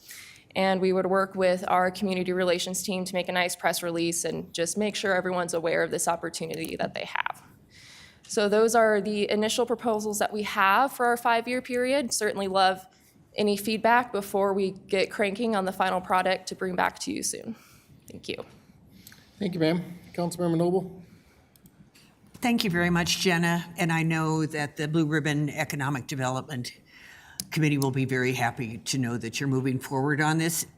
Nothing is ever as simple as it appears. It was far simpler during the pandemic. It's quite complicated now. But thank you for doing all you can to push it through for the second quarter so we can hit the summer with some outdoor dining possibilities. Absolutely. Thank you. Councilmember Douglas? Yes, I want to thank you as well, Jenna. This is fantastic. So thank you for expediting all of this and really providing that service for our businesses in their request to become more successful. And I just really appreciate it and want you to know that. Thank you. All right, does anybody have any direction they wish to give staff through a motion? Councilmember Madera? Yeah, so we've had a representative from Access Housing come in a couple times now, discussing the tiny home village, and one of our priorities is addressing homelessness and using ARPA funds to tackle that. So I'd like to make a motion to direct staff to work with. Sorry, I got to interrupt you here for a moment. We're still talking about the outdoor service areas, and I asked if anybody had a motion they wish to make regarding that. Oh, sorry, I thought we were moving on to administrative business. We'll get there in a moment. Councilmember Noble. I move to move forward with this plan. I have a motion to direct staff to prepare the ordinance and amendments to the Land Development Code to allow for the outdoor service areas. Is there a second? Mayor Pro Tem? Second the motion. I have a motion and a second to direct staff to prepare an ordinance and amendments to the Land Development Code for implementation of the outdoor service areas. Is there any discussion? Councilmember Noble? No discussion, thank you. Seeing no request for discussion, do a voice vote. All those in favor? Any opposed? Motion carries unanimously. Mr. Rogers, did you have something you needed to add? No, sir, I was just communicating with our city attorney over here. Okay, I saw your hand up, so I thought maybe you were back in grade school. No, sir. All right, that concludes all of our administrative business we had on the calendar. Do any council members have administrative business items of an emergency or unforeseen circumstance? Councilmember Madera. Sorry about that. Jumped the gun a little bit.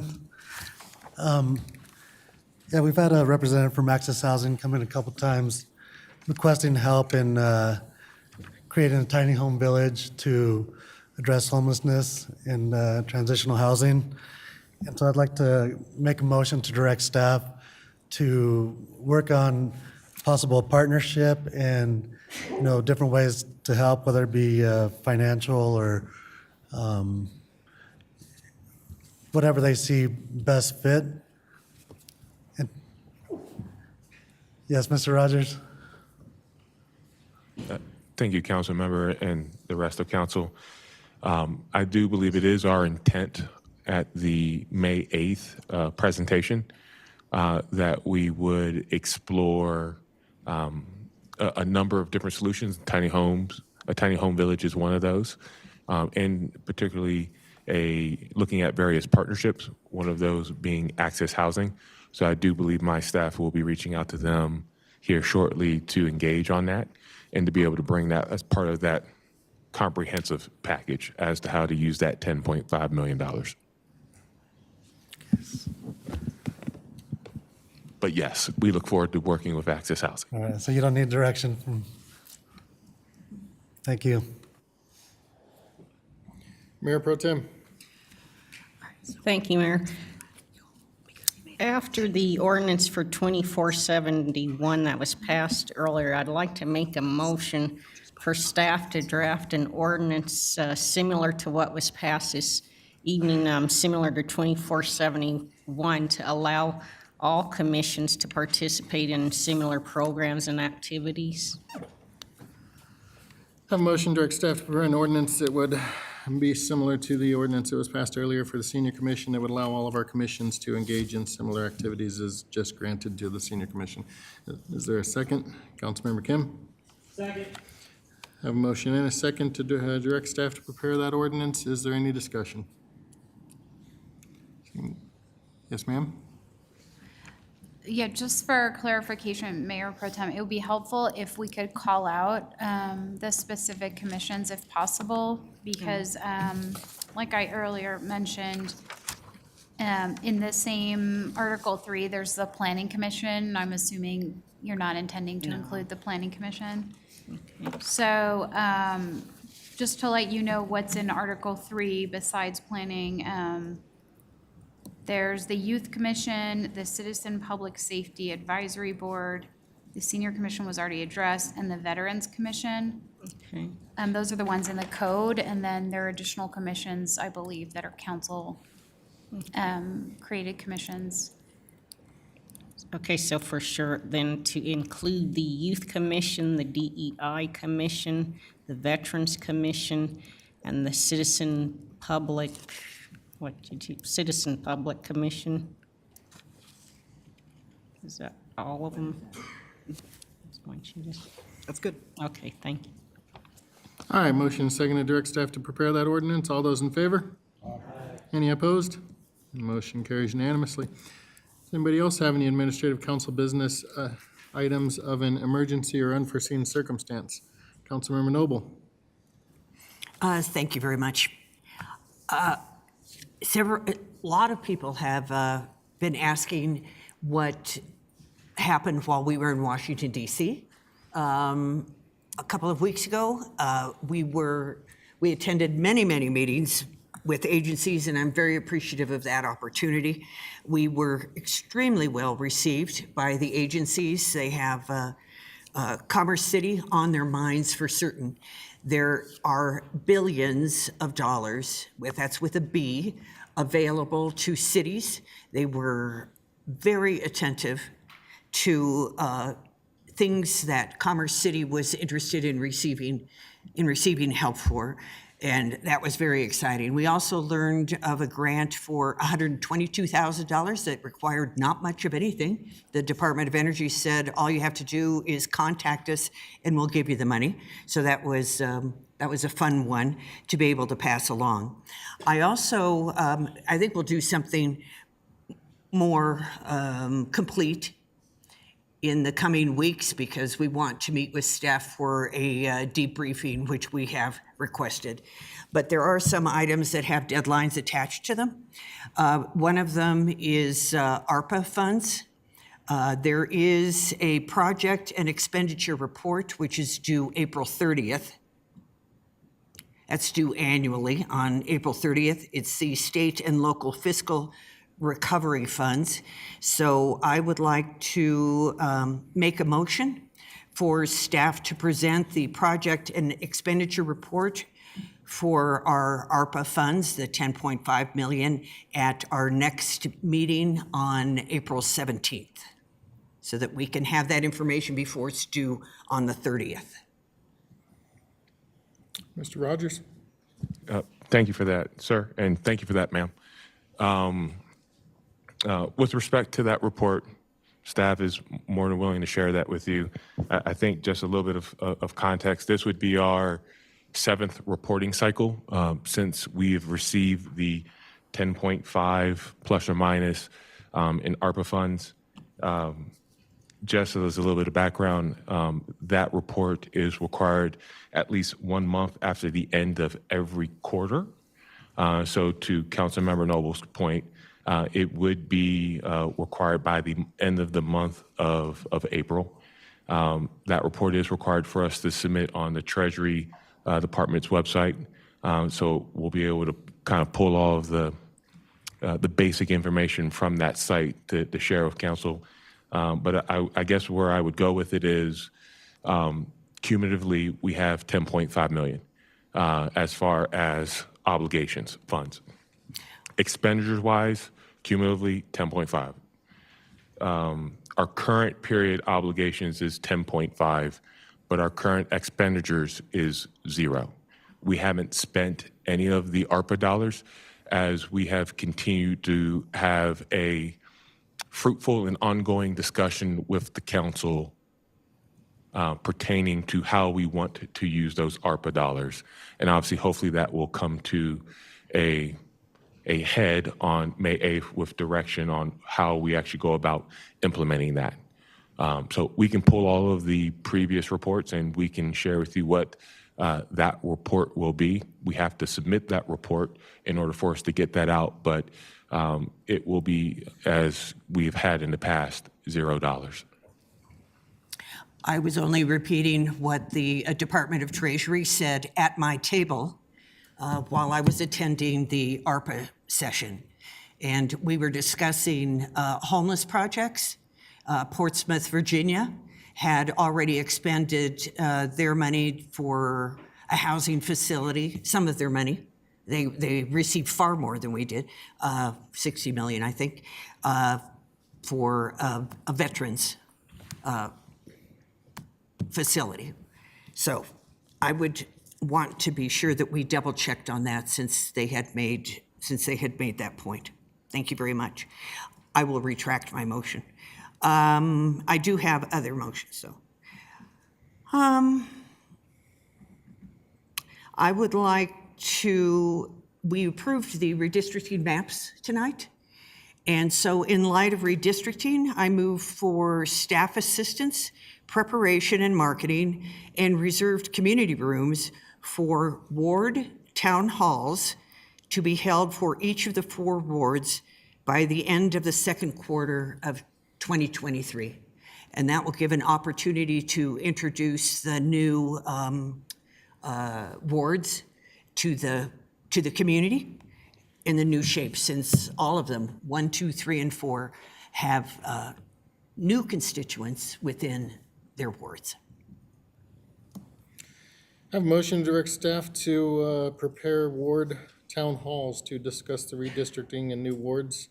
Is there a second? Councilmember Kim? Second that. I have a motion and a second. Is there any discussion? Mayor Pro Tem? Thank you. For clarification, is there anything stating we can already have a town hall if it's requested by a council member? No, I think it's a great idea, Mayor Pro Tem, and we're happy to put those on throughout the community and let people know how their wards are changing ahead of the election in November. So I yeah. would like the council members for each of those wards to be the leaders. Yep. Okay. Okay, thank you. That's all I have. All right, motion and second directing staff to help prepare for these town halls for the different wards. All those in favor? Aye. Any opposed? Motion carries unanimously. Okay, and I have one more motion. We passed this at the Legislative Committee earlier this evening on a 7-0 vote. So I was asked to bring it back before the City Council, before the full City Council. City Attorney, do I need to read the entire motion again, or can I just? Well, we, as long as council knows and the public understands what you're voting on, that would be fine. I can read the entire thing. I don't know if there's a way to summarize the points without reading the entire thing, but. I'm moving for Commerce City to oppose Senate Bill 23-213 and recommend that the state conduct a Colorado-wide assessment of existing housing and housing in the pipeline, as well as the municipal and county housing plans, and of existing obstacles to affordable housing, including the market itself, transportation, and metropolitan districts. I would like to include municipalities and counties in developing affordable housing initiatives and urge the state to pass meaningful legislation that reins in abusive metro district practices. That was the motion that was approved earlier this evening. Mayor Pro Tem? Second the motion. I have a motion to oppose Bill 23-213 by the City of Commerce City. Is there any discussion? I'd actually like to make an amendment to this motion. The Metro Mayor's Caucus is also looking for a consensus vote on this item, so I'd like to amend the motion to include giving me the ability to vote in the affirm opposing this legislation. Accepted. Councilmember Hurst? I would second. Thank you. I have a motion and a second to amend the original motion. Is there any discussion? Seeing none, we will vote on the amendment at this time, which is to allow me to vote in the affirm opposing this bill with the Metro Mayor Caucus. All those in favor? Aye. Any opposed? Motion carries unanimously. Is there any other discussion regarding the motion to oppose by the City of Commerce City, Bill 23-213? There will be testimony on Thursday at the state legislature. Do we want to assign someone from the city council to represent Commerce City at that hearing, making the points that we have made? Do we know what time that hearing is supposed to be?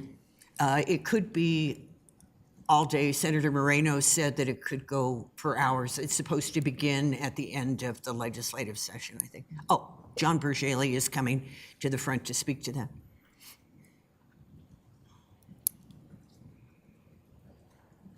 Testimony is slated to begin at 10. Once we have a name, I'll put in that request to testify. The sooner we get that in, the earlier in the day that you'll speak. Thank you. Do we have a member of the City Council that wishes to partake in that testimony? I'd be happy to if no one else wishes to. All right, can I get a motion and a second to amend the original motion, allowing Councilmember Noble to represent the City Council at the testimony for this bill?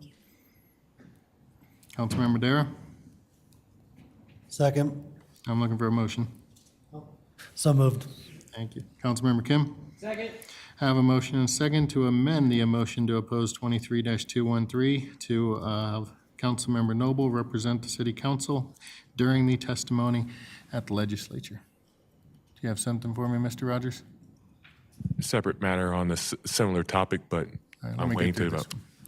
Any discussion on the amendment? Seeing no request for discussion, do a voice vote. All those in favor? Aye. Any opposed? Motion carries unanimously, and the original motion is amended for a second time. Did you want to? Just for point of clarification, you all also received a printed copy of CML's request to sign on to their letter. That was handed out to you at the legislative meeting. Question to you all as council is, do you want the city also to sign on to that as well? I would think that, I'll amend to include our adding Commerce City to the letter. I think you all already passed the motion, so, but you're welcome to make another motion. Oh, we no, we passed the haven't passed the motion. motion. We haven't passed You the motion. haven't? No, we've only Okay. passed amendments so far. Right. Oh, okay. What are we on? You Four. did 2 amendments? 3 amendments? We're on 4 now. 4. Okay, thank you. Do you need a motion, Mayor Hughesman? I do, but I'm trying to count up the amendments we've done. I think we've only done 2 amendments. Did we do 3? Mayor, Where's the court reporter? We did 3? 3? This will be the third amendment. Thank you, that's what I thought. Okay. Councilmember Noble. I'll make a motion to amend the motion to have Commerce City sign on to the CML letter. I have a motion to amend the motion opposing Bill 23-213 by allowing Commerce City to sign on to the CML opposition. Is there a second? Councilmember Madera. Second. I have a motion and a second allowing Commerce City to sign on to the CML opposition. Is there any discussion on that amendment? Just have a question. Are we to sign on as a city or individually as well? It's my understanding we are signing on as a body, As a body? city. Okay. And who will take care of that? John Bergeli in our office will be taking care of that submission. All right, thank you. All right, motion and second to amend the original motion to have us sign on to CML's opposition. All those in favor? Aye. Any opposed? Motion carries, and the original motion is amended for the third time. Would anybody like to make a fourth amendment? Councilmember Douglas? Are we then not allowed to sign on as individual council members? Because that is a request from CML. If you all would like to sign on as individuals, and that's the motion that you all take, we can do that on your behalf as well. But All right, I'd like to make a motion to amend the original motion to oppose Senate Bill 23-213 to allow individual council members to sign on to the CML opposition. Councilmember Douglas? You need a second on that? I do. All righty, you got it. All right, I have a motion and a second to amend the original motion for the fourth time, allowing individual council members, should they choose to sign on to the CML opposition to this disasterly bill. Is there any discussion? Seeing no request for discussion, no voice vote. All those in favor? Aye. Any opposed? Motion carries unanimously and the bill is amended for the fourth time. Do I hear 5?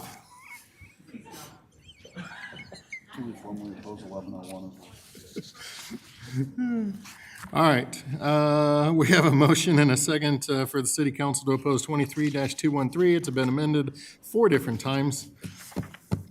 All those in favor? Aye. Any opposed? Motion carries unanimously. Did you have any other items of interest for us this evening, Councilmember Noble? No. Okay, well, thank you. All right, next up, we're going to go to Councilmember Kim. Thank you, Mayor. I promise I won't be long. So 2 things. One is, obviously we did hear from Dr. Rousseau with regards to the our situation, the situation or the issue with Suncor. You know, and I think from my perspective, I would love to hear from Suncor to come forward to kind of go over as far as what they have been doing, what, you know, as far as the mitigation is concerned. You know, I personally, you know, I think what Councilmember Noble had said earlier, you know, I don't have a problem with Suncor being here, but I also want to ensure that they are taking the necessary steps to live in a city where we are attempting to, you know, obtain that greener environment, essentially. So I would like to direct city staff to reach out to Suncor, to invite them to please come forward to kind of go over to as far as what they are doing. Obviously, with everything that's occurred back in December, and of course, some of the other issues that we have, just to kind of discuss and talk about it, as we are all, you know, all interested. All right, I have a motion to direct staff to invite Suncor to a city council meeting. Is there a second? Mayor Pro Tem? Second the motion. I have a motion second directing staff to invite Suncor to a city council meeting. Is there any discussion? Seeing no request for discussion, we'll do a voice vote. All those in favor? Aye. Any opposed? Motion carries unanimously. Please go forth and invite them to the nearest, soonest, fastest, most urgently city council meeting. Mayor, I have one more. Please proceed. Thank you. Earlier today, we heard from regarding youth commissioner, one of the adult youth commissioners, and the motion that we made was to essentially suspend that commissioner's service to the youth commission until city staff has completed their investigation. So kind of with that said, that along the same lines as well, I know we had discussed Mr. Renee Bullock to come before council, and I know that was voted on, but I would actually like to make a new motion instead along the similar lines that we addressed tonight with the one youth commissioner, is to immediately suspend Mr. Bullock from being a part of any board or commission until city staff has investigated and provided their recommendations at the end. I have a motion to suspend Renee Bullock from all boards and commissions pending an outcome of an investigation conducted by the city staff. Is there a second?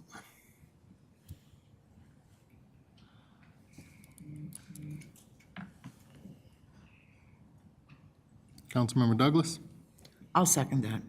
I have a motion and a second to suspend Renee Bullock from all boards and commissions of the city pending an outcome of an investigation by the city staff. Is there any discussion? Councilmember Madera?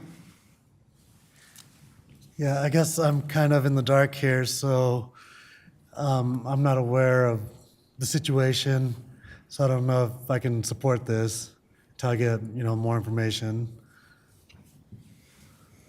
Councilmember Hurst? I should have put my hand down, but ditto. Councilmember Kim? Sorry, let me remove that. Can't cancel the request. Councilmember Ford? I'm on the same page with Councilman Madera. I don't know the situation, what has occurred, and it makes it difficult to make that determination to suspend him at this time. Councilmember Hurst? Yeah, to add context, why I voted in favor earlier is that we had kind of a full email description of the accounts of what happened at the youth commission from our attorney. So I was in a much different place on, what happened. For us to be able to take a vote. I'm just not educated on the other situation. And so with that education, I would be, willing to have a further discussion. Councilmember Douglas? I wasn't, I forgot to cancel my request to speak after doing the second. However, I do understand what some of the council people are saying as far as not having enough information on the occurrence. So what say you, Councilmember Kim? Right, so I totally understand that, but I also, before I speak, go ahead, Mr. Rogers, please. Thank you, sir. I actually wanted to invite our city clerk to be able to share some information that may be pertinent to this discussion.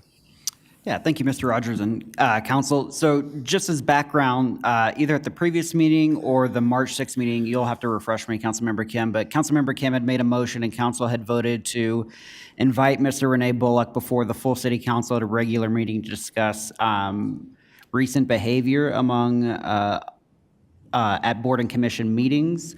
I think what Councilmember Kim is trying to do is provide an equal practice for both Mr. Kelly and Mr. Bullock now in light of the vote that council made tonight to suspend Mr. Kelly and do the staff investigation to now go back and revise that action previously provided by council on Mr. Bullock, to do the same to suspend Mr. Bullock, allow an investigation so both commissioners are treated equally among a process. Am I correct in that, Councilmember Kim?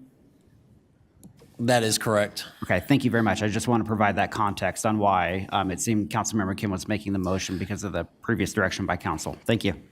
And so with that said, I would think that, obviously with the issues, I think there was only certain members on this board that are aware of the situation, that I also don't believe in kind of bringing this forward, us obviously coming from me. I would then just, let's continue down the same path with regards to Mr. Bullock to come before council, and I would like to rescind then my motion. Okay, motion is rescinded. Does anybody else on council have any administrative business items of an emergency or unforeseen circumstance? Seeing none, let's move on to reports. Mr. Rogers. Thank you, Mayor. I'm actually going to start with the work schedule. First and foremost, I think you all saw the updated work schedule that we provided within your packets that provide the priority timeframes.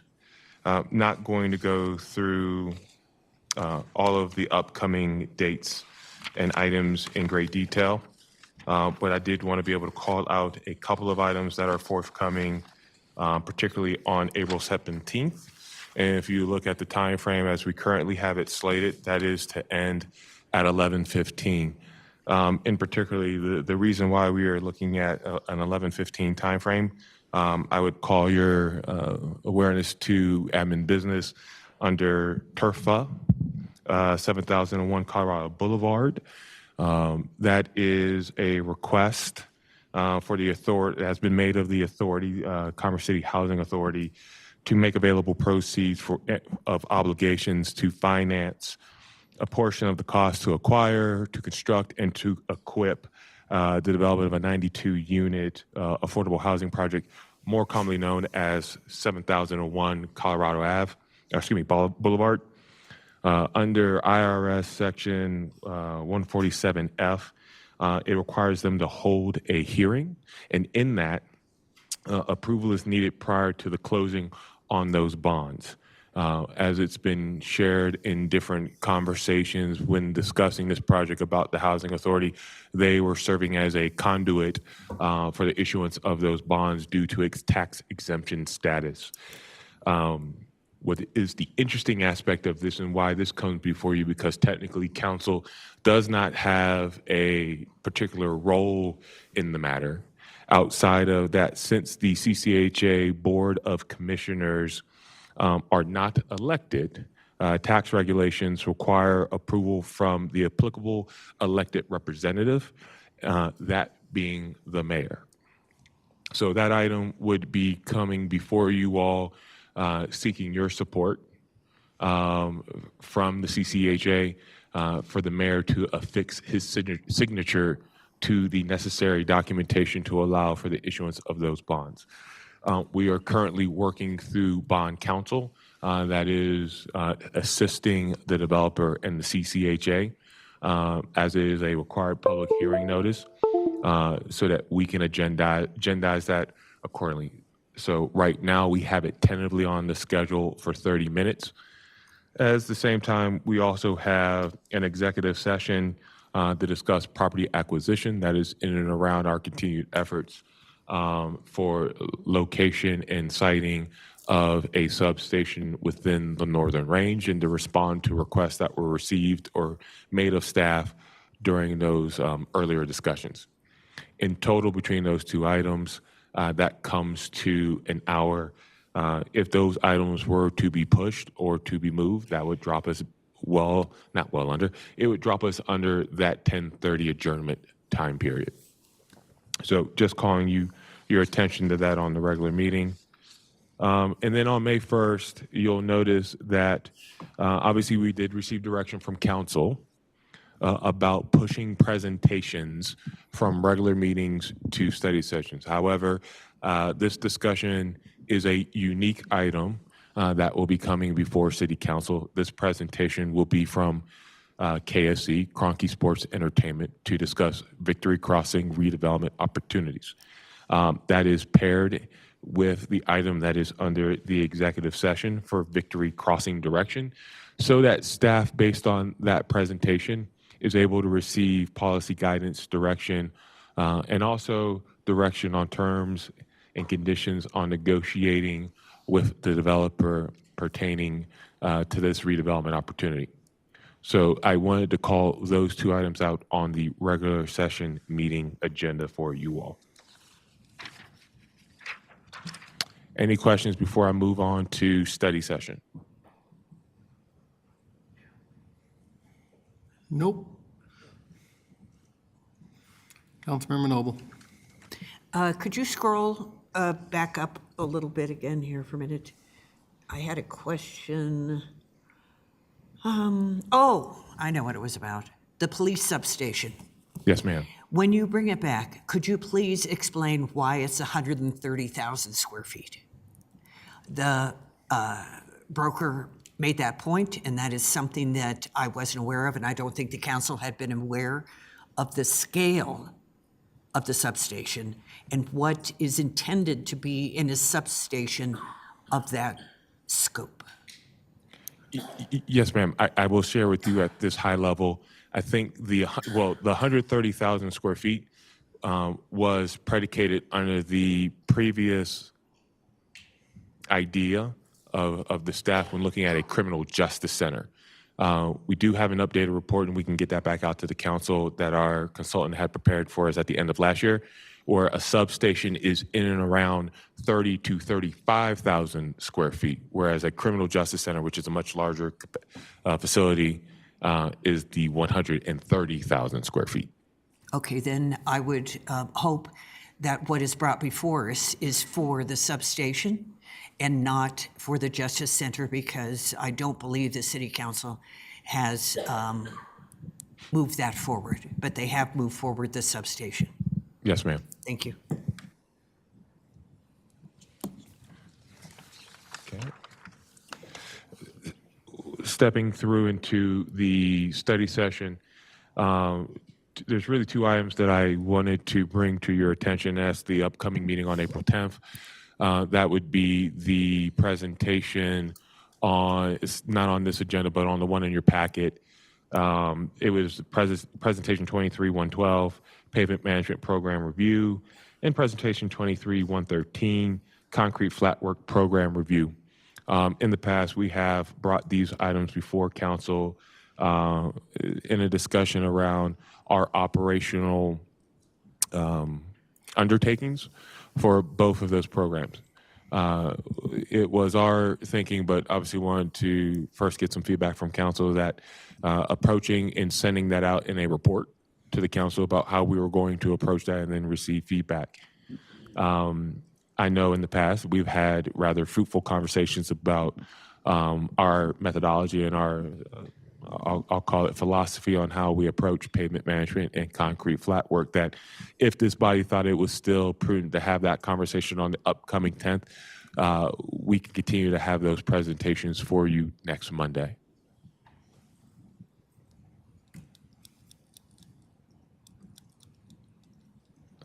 I am taking that you all would like to still see those presentations, so we will continue down that path and make sure that those are a part of the agenda.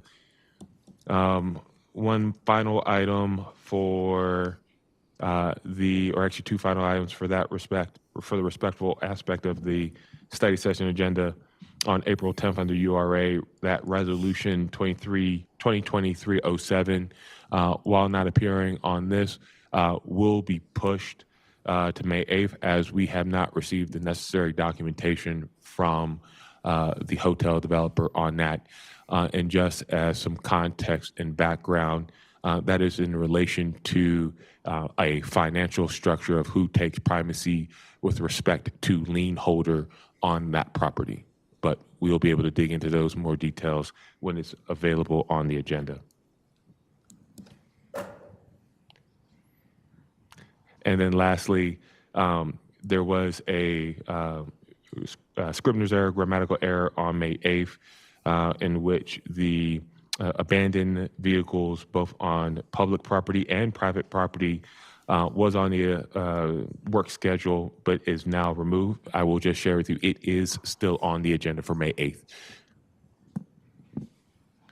on your printed version.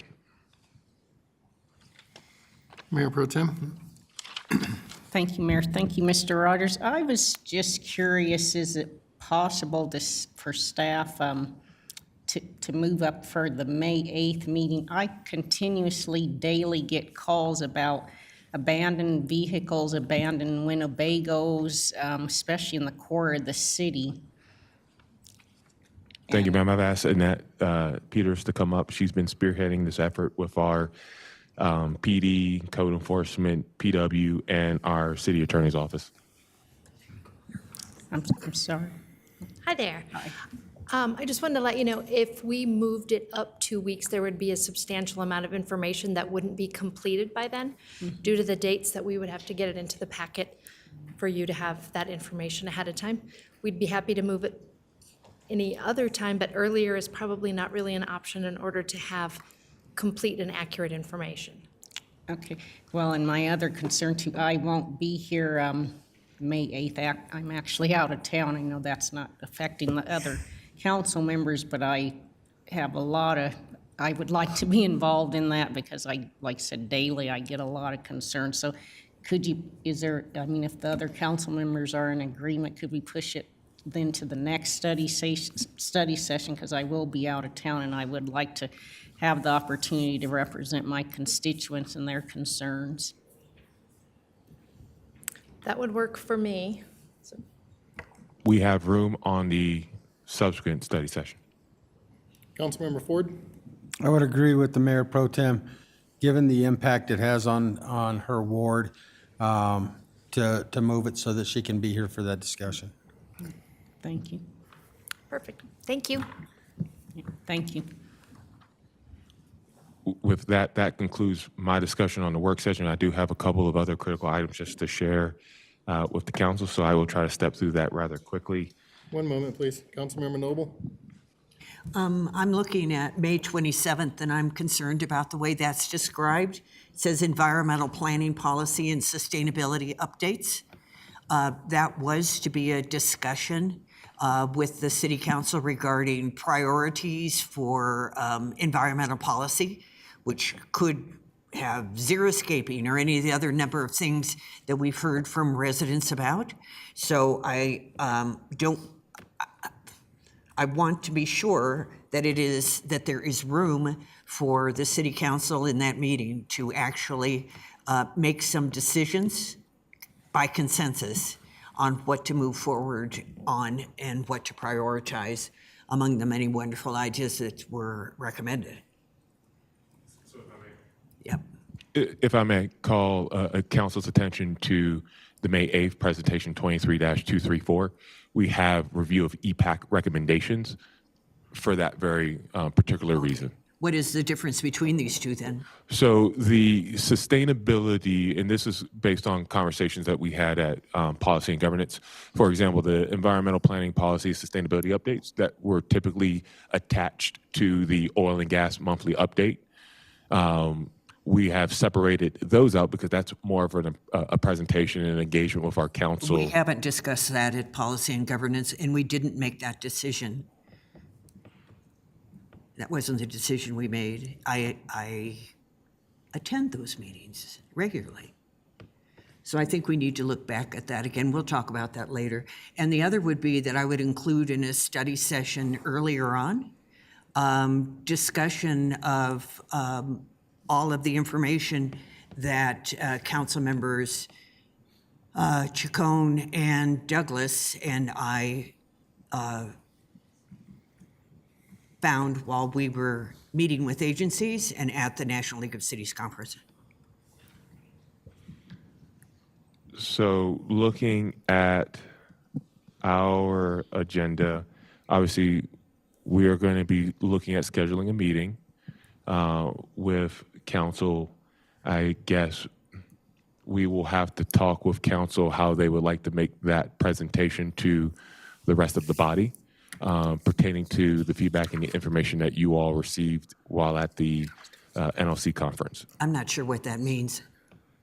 From what I just heard, and please correct me if I'm wrong, a presentation of information from your trip at NLC with various federal agencies that may be willing to provide some level of financial support, grant support to the full council, and to have that at a study session sooner than later. Correct. That being said, we will have to work with those council members who were on that trip to prepare a presentation of how to share that with the broader council. So the dates of study sessions in April are April 10th and April 24th. April 10th, items would have had to be in Legistar last Friday. So I would say that that's a limited ability there to be able to meet those deadlines for next Monday. So I would say the best bet would be April 24th. Is our deadline typically Wednesdays for Legistar? Wednesdays for publishing, but that prior Friday for submitting within our system to make it through the necessary approvals. Okay, that will have to be the way it works, but I think it would have been appropriate to plan for something when we're making this expenditure to send 3 people plus staff to Washington, D.C., that hopefully we're actually coming back with information that we can share with the city council and the community that would be worthwhile.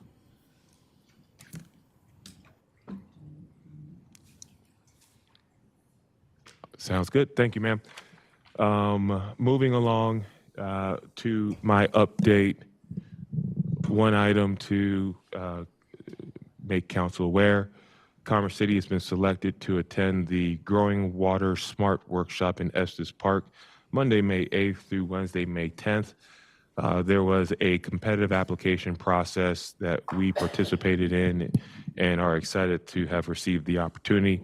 That workshop is hosted by the Sonoran Institute and Babbitt Center for Land and Water Policy, and will provide a range of public engagement, planning, communication, and policy implementation tools to help community teams address water challenges. Commerce City applied with the goals of continuing to drive good water management through policy and partnership with South Adams County Water and Sand, and to better integrate our water and land use planning policy to adequately plan for future growth and uncertainty.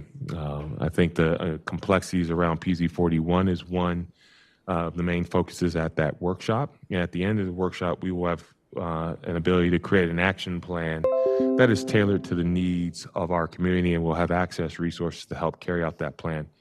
Right now, we will have our staff, Jim Tolbert, Jenna Hahn, Nathan Chavez, available to attend. We will also have a representative of South Adams County Water and Sand, and our water attorney, Andrea Carroll, In addition to that, we are required to have one council member join the team for a workshop. So wanted to bring the item to you all of, is there any council participation or who from council would like to participate with us at Estes Park on this great opportunity? We don't need an answer today, but would obviously love to have one, once again, May 8th and May 10th. It's a great opportunity for us to continue our efforts in and around our land use and water needs and management. Okay. So give that some thought. I will touch back on that at my next update to see if there's any desire from a council to participate. Just as a general note, the city's community response team, we've been hinting at this for a couple of weeks as we continue to prepare our plan and strategy. This community response team will be starting next Tuesday. The focus is to look at particular code violations, illicit activity, needs for extended resources or efforts, and also being able to identify urban encampments and provide resources to those by a combination of our PD, PW, code enforcement, and other departments going out into various areas in different routes within areas. We've identified 3 areas throughout the entirety of the city. We'll be starting next week in Area 1 and working through those various routes in a coordinated effort. Once again, trying to further our efforts in support of beautification of Commerce City. And then lastly, with respect to that, items from the city manager's office, we want to make you aware that there will be monitoring wells that are going to be placed within the city's right-of-way along 88th Avenue for PFOA and PFOS. This will require an easement from the city. However, as we continue to work through the details, we have asked for South Adams County Water and Sand to continue with its efforts because we do believe this infrastructure will be able to support the safety and general welfare of our residents. If they waited for us to work through the necessary easement and various agreements, that could delay those monitoring wells going in by 3 to 4 months. And we didn't think that was prudent given the, I call it the sensitivity in and around the PFOS and PFOA that is within the water system. So they are moving forward, and we do plan on being able to get that easement to you all in short order, hopefully here in a near meeting. And then with economic development, we have our Business Appreciation Award Breakfast to be held this Thursday, 7:30 to 9 at Bison Ridge Recreation Center. We currently have 125 attendees signed up for that event. The MC for that event is Susie Wargen. She is the Denver Broncos radio sideline reporter and midday DJ for 103.5, The Fox. And we have Deborah Spielman, Chief Operating Officer for Centura Health, who will follow the awards presentation as a keynote speaker for the breakfast. So super excited for that event on Thursday. And then we have had for PRG, we had 80s prom. That was held this past Saturday. That was to help raise money for recreation scholarships. We had a total of about 90 individuals in attendance and met and exceeded the QCF goal of 2,500. And with that, that concludes my report. Thanks, sir. Does anybody have any questions for Mr. Rogers on his report? Seeing none, we'll move on to Interim City Attorney Geiger. I don't have much to report, just I will be out next week, Thursday and Friday, and a couple days the following week. I'll send you all specific schedule. Hopefully nothing blows up legally during that time, but the office should be in good hands. Thank you. Thank you, ma'am. Does anybody have any questions for Interim City Attorney Geiger? None. Do any council members need to make a report? Mayor Pro Tem. Thank you, Mayor.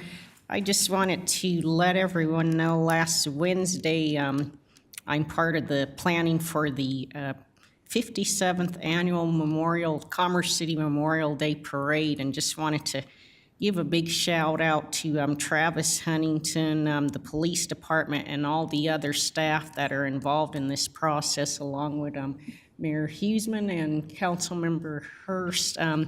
It's, you know, going to be an exciting event, and just want everyone to know, you know, they're planning a really exciting parade again, as always, and they're also looking for nominations still for the Grand Marshal. So if anyone is interested in that, you can go to the Commerce City website, and if you don't have access to a computer, just give me a call if you know someone you'd like to nominate. But just like I said, really want to thank the staff, and especially Travis Huntington, for all the work he does on that. Thank you. Councilmember Kim. Just actually two questions quickly to the city manager regarding our conversation regarding Mr. Bullock. Has that already been taken care of as far as when he's actually be approaching? Staff has reached out. We have, I think, need to just follow up to confirm his willingness to appear before the council, and what date that might be. That might be April 17th. If so, we'll make sure that we have that properly agendized for that date. Due to the lateness of that evening, it may be May 1st. But we are still coordinating, communicating with Mr. Bullock. Just want to confirm that the next city council regular meeting is April 17th, correct? That is correct. Roger that. Keep in mind, these are incidents that occurred over almost 2 months ago now at this point. So I just want to make sure that, you know, that we get this prioritized and get this on the schedule as soon as possible. We will reach out to Mr. Bullock and, you know, communicate council's desire to have a conversation with him and report back as to his attendance, his willingness to or not. But Roger that. And then the last thing too, I know Ms. Bishop had brought up earlier regarding the halfway house over at Greyhound Park. Can you please elaborate or explain, has that already been communicated? Is that true? Is that not? so, and if Mr. Aiken can join me at the podium, he'll be able to fill in the gaps where I fall down about the project in which our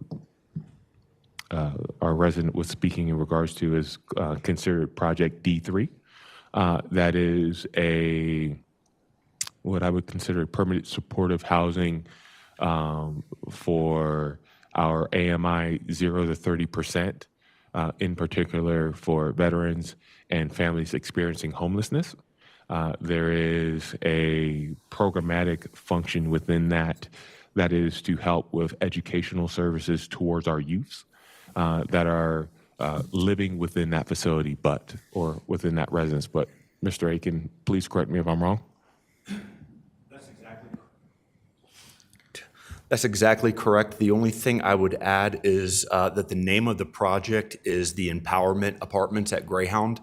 Empowerment is part of a nonprofit out of Denver that does have a mission of helping certain individuals. Some of the individuals might have a past where they have a criminal history and or other items. It's Empowerment supports them to get back on their feet. I'm not exactly sure the number of units in which Empowerment residents might reserve there, but there is a number of units that Empowerment will have in the building. I can get more information and present it at the URA meeting next week. Thank you. So reading over exactly from the, what is this? The Commerce City, right? Just reading this over, it says, Del West has also partnered with Empowerment to offer permanent supportive housing for women. The Empowerment Program is a Denver-based nonprofit with an outstanding record of providing permanent supportive housing to cisgender and transgender women who are in disadvantaged positions due to incarceration, homelessness, poverty, illness, and/or involvement in the criminal justice system. And it says there's a 50-unit Empowerment Apartments at Greyhound Park is expected to open in 2024. Okay. So, all right. Thank you very much. Absolutely. That's all I've got, Mayor. I'd like to follow up on that. I'm confused. On one hand, we had someone say this was going to be veteran housing with vouchers, and now we're hearing that it's going to be this empowerment program. We will have to circle back with our development partner, that being Del West, to see where that change might have occurred, and or if, once again, everything has been captured as to what they're providing for the residency. So we will have to get back to you on that one, Mayor. Please do, because I share concerns that if you have individuals who are experiencing the criminal justice system and are coming out of the criminal justice system or trying to, and you've got them right across the fence line from the Boys and Girls Club. This doesn't seem like the most appropriate location for this type of program to be situated. We will do our due diligence. Thank you. Councilmember Ford? Yeah, just along those lines, this is the first I've heard of this, and frankly surprised that something like this is happening without our knowledge. Would like to know more about it before we proceed. Will do. Councilmember Noble? My issue is that in speaking with Kearney Plaza residents who had applied for housing at Greyhound Park or wished to apply for housing at Greyhound Park, they didn't qualify for the apartments because they needed more income. So I was told that this building would be housing for them. If you were on a voucher, that these apartments would be for Commerce City residents to move into lovelier spaces, if you will, newer properties and so forth, because Kearney Plaza is increasing their rents. All of the housing around here are increasing rents. So to be able to protect our residents too was to be part of this Urban Renewal Authority effort of Greyhound Park. So there's a lot of different things to look at regarding this as to what happened and when the missions got changed and whether they're the best missions for that site and for our residents. Yes, ma'am. Any other council members needing to make a report? Councilmember Douglas? Thank you, Mayor Hisman. So I just wanted to let everybody know that I attended a Zoom meeting, which was a stakeholder meeting for the DI community definition with the CDPHE, and there was robust conversation because they want to leave race out of the equation. And if we look at this without rose-colored glasses, I can assure you that race is the reason that we are defined as a DI community, and leaving that out of the equation because they're afraid that there might be legal ramifications is unconscionable, in my opinion. And just wanted to let you know that that conversation is going on, but there is definitely pushback from the stakeholders who feel that taking race out of the equation is not right. And we need to have political courage at one point or another to stand up to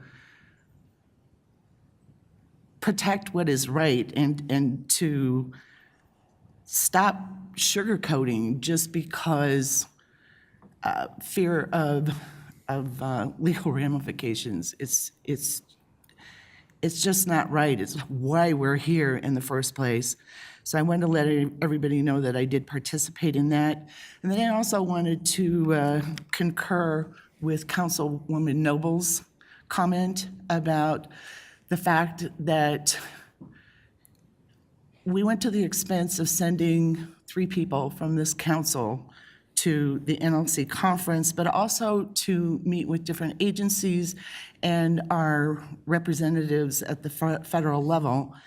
And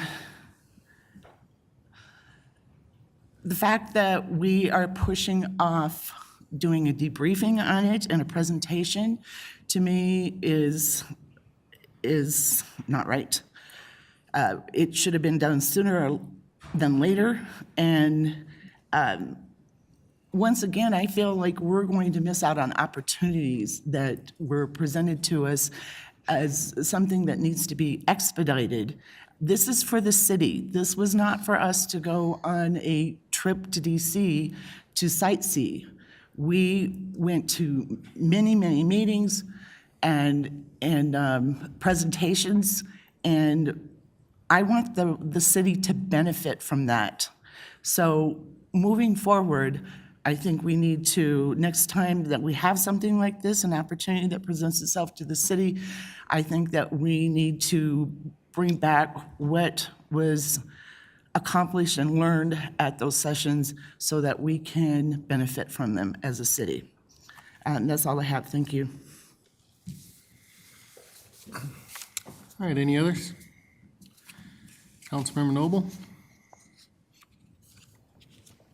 In addition to the Washington DC trip, I was part of the Colorado Municipal League Zoom session on their SB 213 analysis. I spoke to the Leadership Academy last week. I was also a listener to the DEI definition session with CDPHE, and I appreciate the eloquence of my colleague, Councilmember Chacon. I met with Jason Pock with Westside Investment Partners about the property known as TR Ranch at 112th and Tower, and runs across E470. And then, of course, I met with Senator Moreno, and I thank him for his time yesterday. Thank you. That's it. Councilmember Chacon?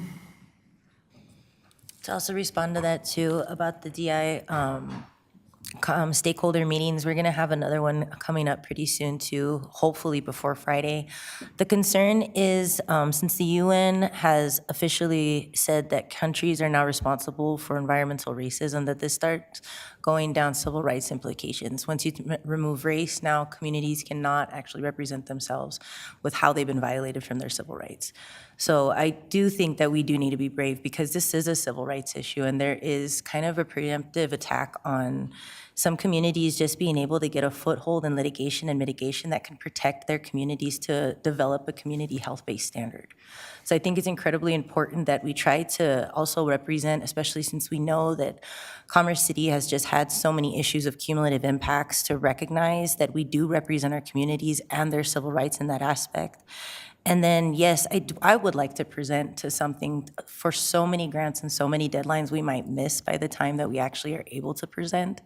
One of them that I sat on was EV vehicles, city-to-city grants, just so many different things that I would love to forward ahead of time then, but be able to develop something sooner so that we can prioritize to where our city doesn't miss out on opportunities that can bring us to shift the paradigm to help. At the same time that we have this environmental issue, we can be able to bring in sectors with incentives. If I may, Mayor, I think I do need a point of clarification to help me understand council's expectation.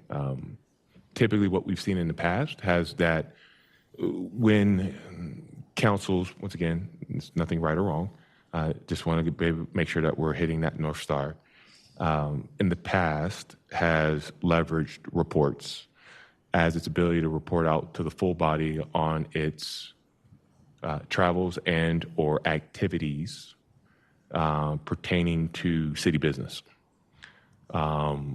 If we are going to be moving forward and setting I would say a new precedent, because we've not had council present to itself in a study session or regular meeting fashion. If that is a desire, then that's obviously something that we will go back, discuss internally, and do our best to accomplish going forward. But once again, there's nothing that stops council tonight or today for discussing their travels and the conversations that were had. As it pertains to city staff, once we have all city staff available to be able to discuss the feedback that we received and or opportunities, then obviously we can present that information definitely. But like I said, I think just for our continued edification as the staff and how we move forward, just some clarity on that would be beneficial. Thank you, Mr. Rogers. All right, lastly, for my report, Mr. Rogers and I met last week with representatives of the Fulham Water Company Corporation Group. body? Full and Wider Incorporated. Corporation, great. And then in the afternoon, I was invited by the third graders of South Lawn Elementary to come in and talk about our city government, and appreciate the invitation and the opportunity to have that conversation with those third graders. Part of the discussion centered around their questions on issues that they saw facing our community. And a couple of those issues were water, crime, parks and recreation, and the lack of the ability to go shopping for groceries in our city. That's all we have for reports this evening. We're going to move on to an executive session. I'm looking for a motion and a second to enter into executive session pursuant to CRS Section 24-6-402, parentheses 4, sub-parentheses F and I, for the discussion of personnel matters, specifically to conduct a formal session to establish performance standards and the manner of performance evaluations of the city manager. Mayor Pro Tem? So moved. Councilmember Kim? Second. I have a motion and a second to enter into executive session pursuant to CRS Section 24-6-402, parentheses 4, sub-parentheses F and I, for the discussion of personnel matters, specifically to conduct a formal session to establish performance standards and the manner of performance evaluations of the city manager. Is there any discussion? All right, I'd be remiss if I did not ask the city manager, did you want this to be an open session or executive session? Executive session, sir. Executive session, very good, thank you for that. All right, have a motion and a second to go into executive session for the purposes stated. All those in favor? Any opposed? Motion carries unanimously, 9-0. Before entering executive session, I'm looking for a motion and a second to automatically adjourn the meeting following the executive session. Mayor Pro Tem? So moved. Councilmember Dara? Second. I have a motion and a second to automatically adjourn the meeting following the executive session. Is there any discussion? Seeing no request for discussion, do a voice vote. All those in favor? Any opposed? Motion carries unanimously. Council will not be returning to take action following the executive session that we are about to enter into. The meeting will be immediately adjourned following the executive session. The meeting broadcast and recording will be ended at this time. Have a good evening, have a good week. We'll see you on April 10th for a study session, April 17th for a city council meeting, and go Aztecs.